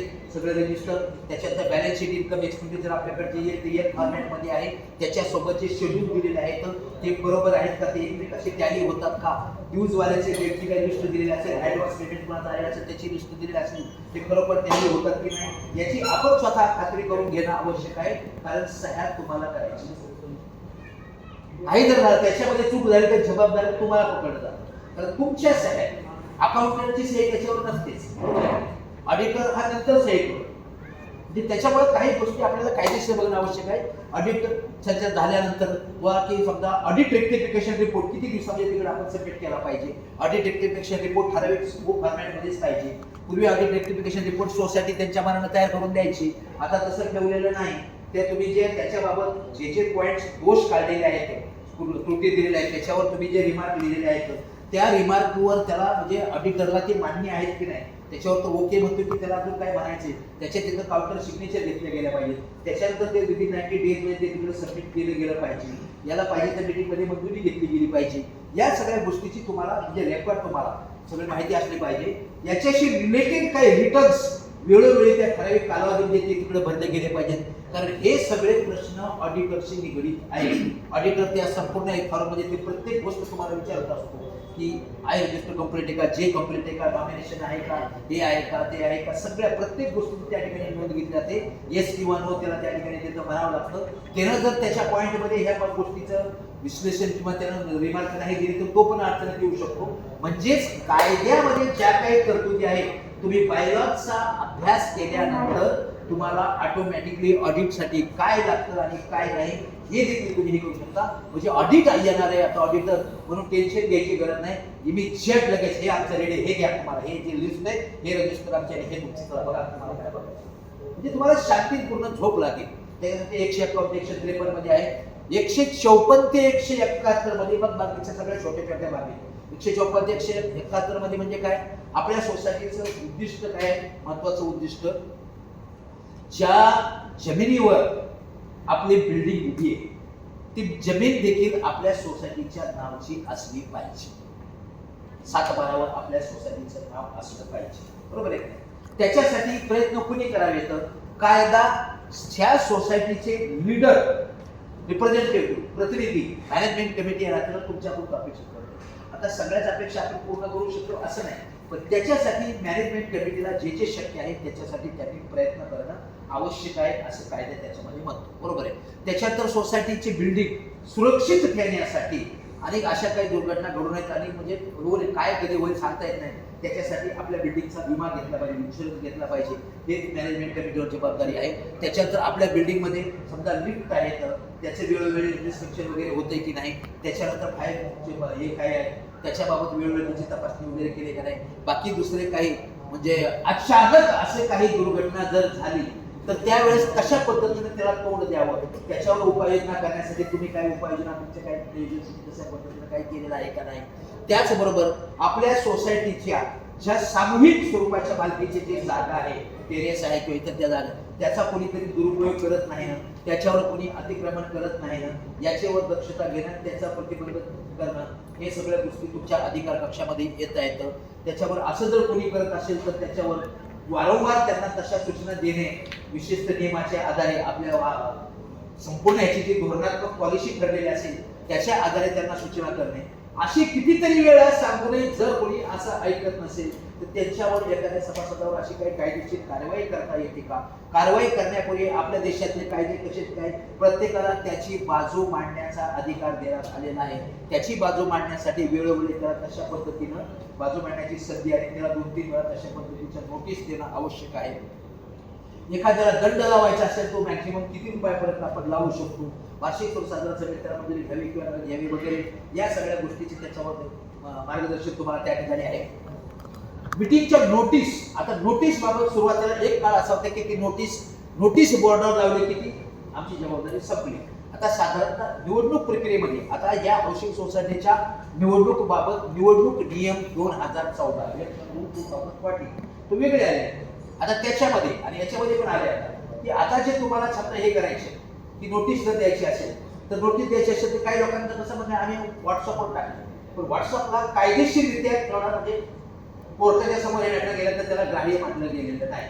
मग त्याचं काय मानलं गेलेलं आहे, नोटीस बोर्डावर तुम्ही लावा, हँड डिलिव्हरी द्या, बरोबर आहे. हँड डिलिव्हरी देण्यामध्ये मॅनेजमेंट कमिटीची अडचण अशी असते की 70% लोक इथं राहतच नाही, ते रेंटमध्ये तर बाहेर जातात, कुठं काय त्यांचा पत्ता नाही काय, बरोबर आहे. मग अशा वेळेस काय त्यांचे ईमेल तुमच्याकडे असतील तर त्यांना ईमेलवर तुम्ही ते पाठवू शकता आणि त्याची प्रिंट आपल्याला काढून घेऊ शकता, बरोबर आहे का नाही. म्हणजे अशा पद्धतीने त्या नोटीस पाठवाव्यात. आणि त्याचबरोबर समजा काही व्यक्ती समजा त्यांना रेकॉर्ड पाहण्याचा अधिकार आहे, बरोबर आहे. ऑफिशियल वेळेत त्यांनी रेकॉर्ड बघितला पाहिजे, पण वेगवेगळे कायदे आणि काही व्यक्ती काय करतात, कायद्याचा सदुपयोग करायच्या ऐवजी दुरुपयोग करतात. उदाहरणार्थ माहिती अधिकार कायदा. माहिती अधिकार कायद्यामध्ये काय करायचं, मला पाठीमागच्या 10 वर्षाचं तुमचं हे रेकॉर्ड पाहिजे. तर तुम्ही आले आता काल बरोबर त्याला पाठीमागच्या 10 वर्षाचं कोण होतो काय आम्ही नव्हतो त्यावेळेस मला पाहिजे, माहिती अधिकाराखाली मी तुम्हाला मागणी केलेली आहे. मग अशा वेळेस तुमच्याकडे अडचण येतं, बरोबर आहे. मग असे अनेक त्यांचा उद्देश फक्त तुम्हाला त्रास देणे एवढाच असतो. मग कायदा त्याच्यात काय म्हणतो की तुला माहिती पाहण्याचा काय रेकॉर्ड पाहण्याचा काय ठराविक कालावधीमध्ये तो अधिकार आहे. आता समजा या वर्षीचे मीटिंग आता अॅन्युअल जनरल मीटिंग होणार आहे, या वर्षीचे वाउचर पाहिजे तर बघ ना बाबा, पण तू काय म्हणत असेल आता मला 10 वर्षाचं द्या, ते तुमचा तो त्याच्यावर मीटिंग निर्णय घेईल. पण मीटिंग निर्णय घेतल्या तर सुद्धा जर एखाद्या बाबतचे असे काही डॉक्युमेंट त्याला द्यायला लागले समजा, तर त्याच्यासाठी तुम्ही ते डॉक्युमेंटसाठी त्याच्या झेरॉक्स कॉपी काढण्यासाठी खर्च कोणाचा होणार आहे, सगळ्या मेंबरच्या पैशाचा खर्च होणार आहे ना. मग त्याच्याकडून काही तुम्ही चार्जेस ऑफिशियली घेऊ शकता का, घेऊ शकता. बायलॉ नंबर 1 शेवटीवर त्याच्यामध्ये कोणत्या विषयासाठी पर पेजला किती रुपये आकारणी करावी ते पैसे त्याच्याकडून भरून घ्यायचे, त्याची पावती द्यायची, त्याच्यानंतर तुम्ही ते डॉक्युमेंट घेऊ शकता. अशा पद्धतीने तुमच्या ते मीटिंग याच्यावर अवलंबून सगळं. त्याच्यानंतर पुढे जे आहे तक्रार निवारण. आता तक्रार निवारण एवढं सगळं चांगलं कामकाज केलं तरी तक्रार होणारच. एका फॅमिलीमध्ये आपण राहिलो तरी तक्रारी होतच राहतात. दोघांची मतं एकसारखी असतील कधी असं शक्यच होत नाही, बरोबर आहे. तक्रार होणारच. तक्रार निवारण कसं करायचं? काही तक्रारी ठराविक कालावधीमध्येच त्याचं निवारण केलं गेलं पाहिजे. मॅनेजमेंट कमिटीसाठी अत्यंत महत्वाची 112-113 त्याला पण एक ठराविक मर्यादा आहे. ठराविक कालावधीमध्ये त्यांच्या तक्रारीचं निवारण कसं करता येईल. 174 मध्ये काय 174 मध्ये तुम्हाला कोणती कंप्लेंट कुणाकडे करावी, कोणत्या विषयाशी निगडीत, महापालिकेशी निगडीत जर विषय असेल तर ती तक्रार महानगरपालिकेकडे गेली पाहिजे. डीडीआर कडे ती जाऊन उपयोग नाही. पोलीस स्टेशनशी निगडीत कंप्लेंट असेल तर पोलीस स्टेशनकडे गेली पाहिजे. काही कंप्लेंट म्हणजे काही सब्जेक्ट काही पॉइंट असे आहेत की त्याला डीडीआर देखील काही करू शकत नाही. डीडीआर देखील हातबल आहेत त्या ठिकाणी. ते काय म्हणतात हा आमच्या अखत्यारीतला विषय आहे, पण त्यांना सांगायला 1 महिना लागतो. तोपर्यंत महिना आपला वाया गेला ना. मग ती जर विषय फक्त कोऑपरेटिव्ह कोर्टामध्येच त्याच्या दाद मागणं हे जर तिथं नमूद केलं असेल तर डायरेक्ट कोऑपरेटिव्ह कोर्टामध्ये गेलेलं चालेल ना. आत्ताच मध्यंतरी एका केस असं झालेलं 2 महिने त्यांनी तिकडे घालवले आणि त्यांनी सांगितलं हे आमच्या अखत्यारीतला विषय नाही, मग त्याच्यावर तुम्ही दाद कोणाकडे कोऑपरेटिव्ह कोर्टाकडे. त्या सोसायटीचे 2 महिने वाया लागले.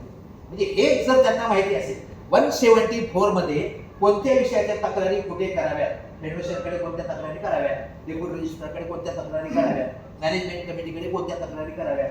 मॅनेजमेंट कमिटीने न्याय दिला नसेल तर कुणाकडे जावं, अॅन्युअल जनरल मीटिंगकडे जावं. अॅन्युअल जनरल मीटिंगचा डिसिजन तुम्हाला नाही आवडला तर सिटीचे रजिस्ट्रार आहेत, तिथं डीडीआर आहे, डिव्हिजनल जॉईंट रजिस्ट्रार आहे, पुण्याला कमिशनर आहेत.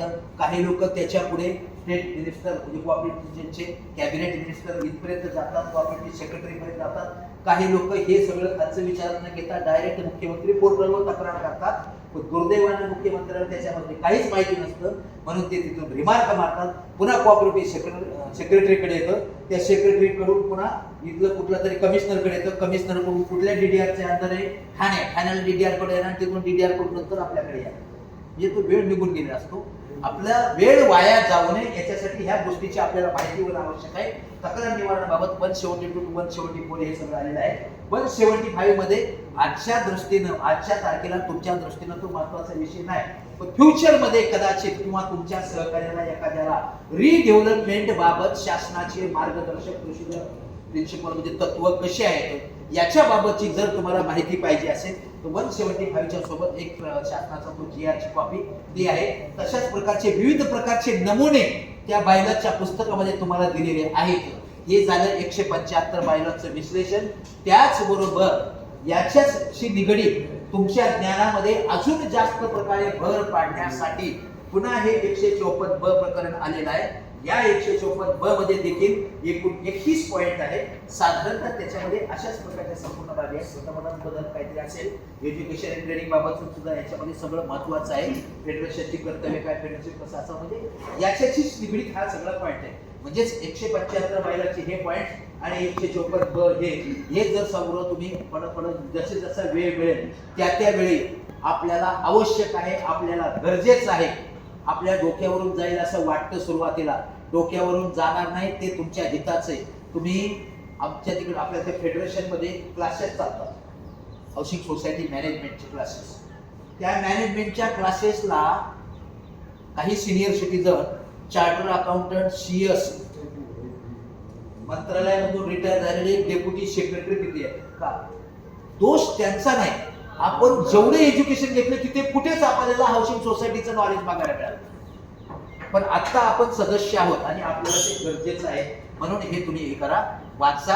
अजून इथून जाताना सुद्धा जेव्हा जेव्हा तुम्हाला वेळ मिळेल त्या ठिकाणी तुम्ही हाऊसिंग सोसायटीच्या बायलॉजचा अभ्यास करा.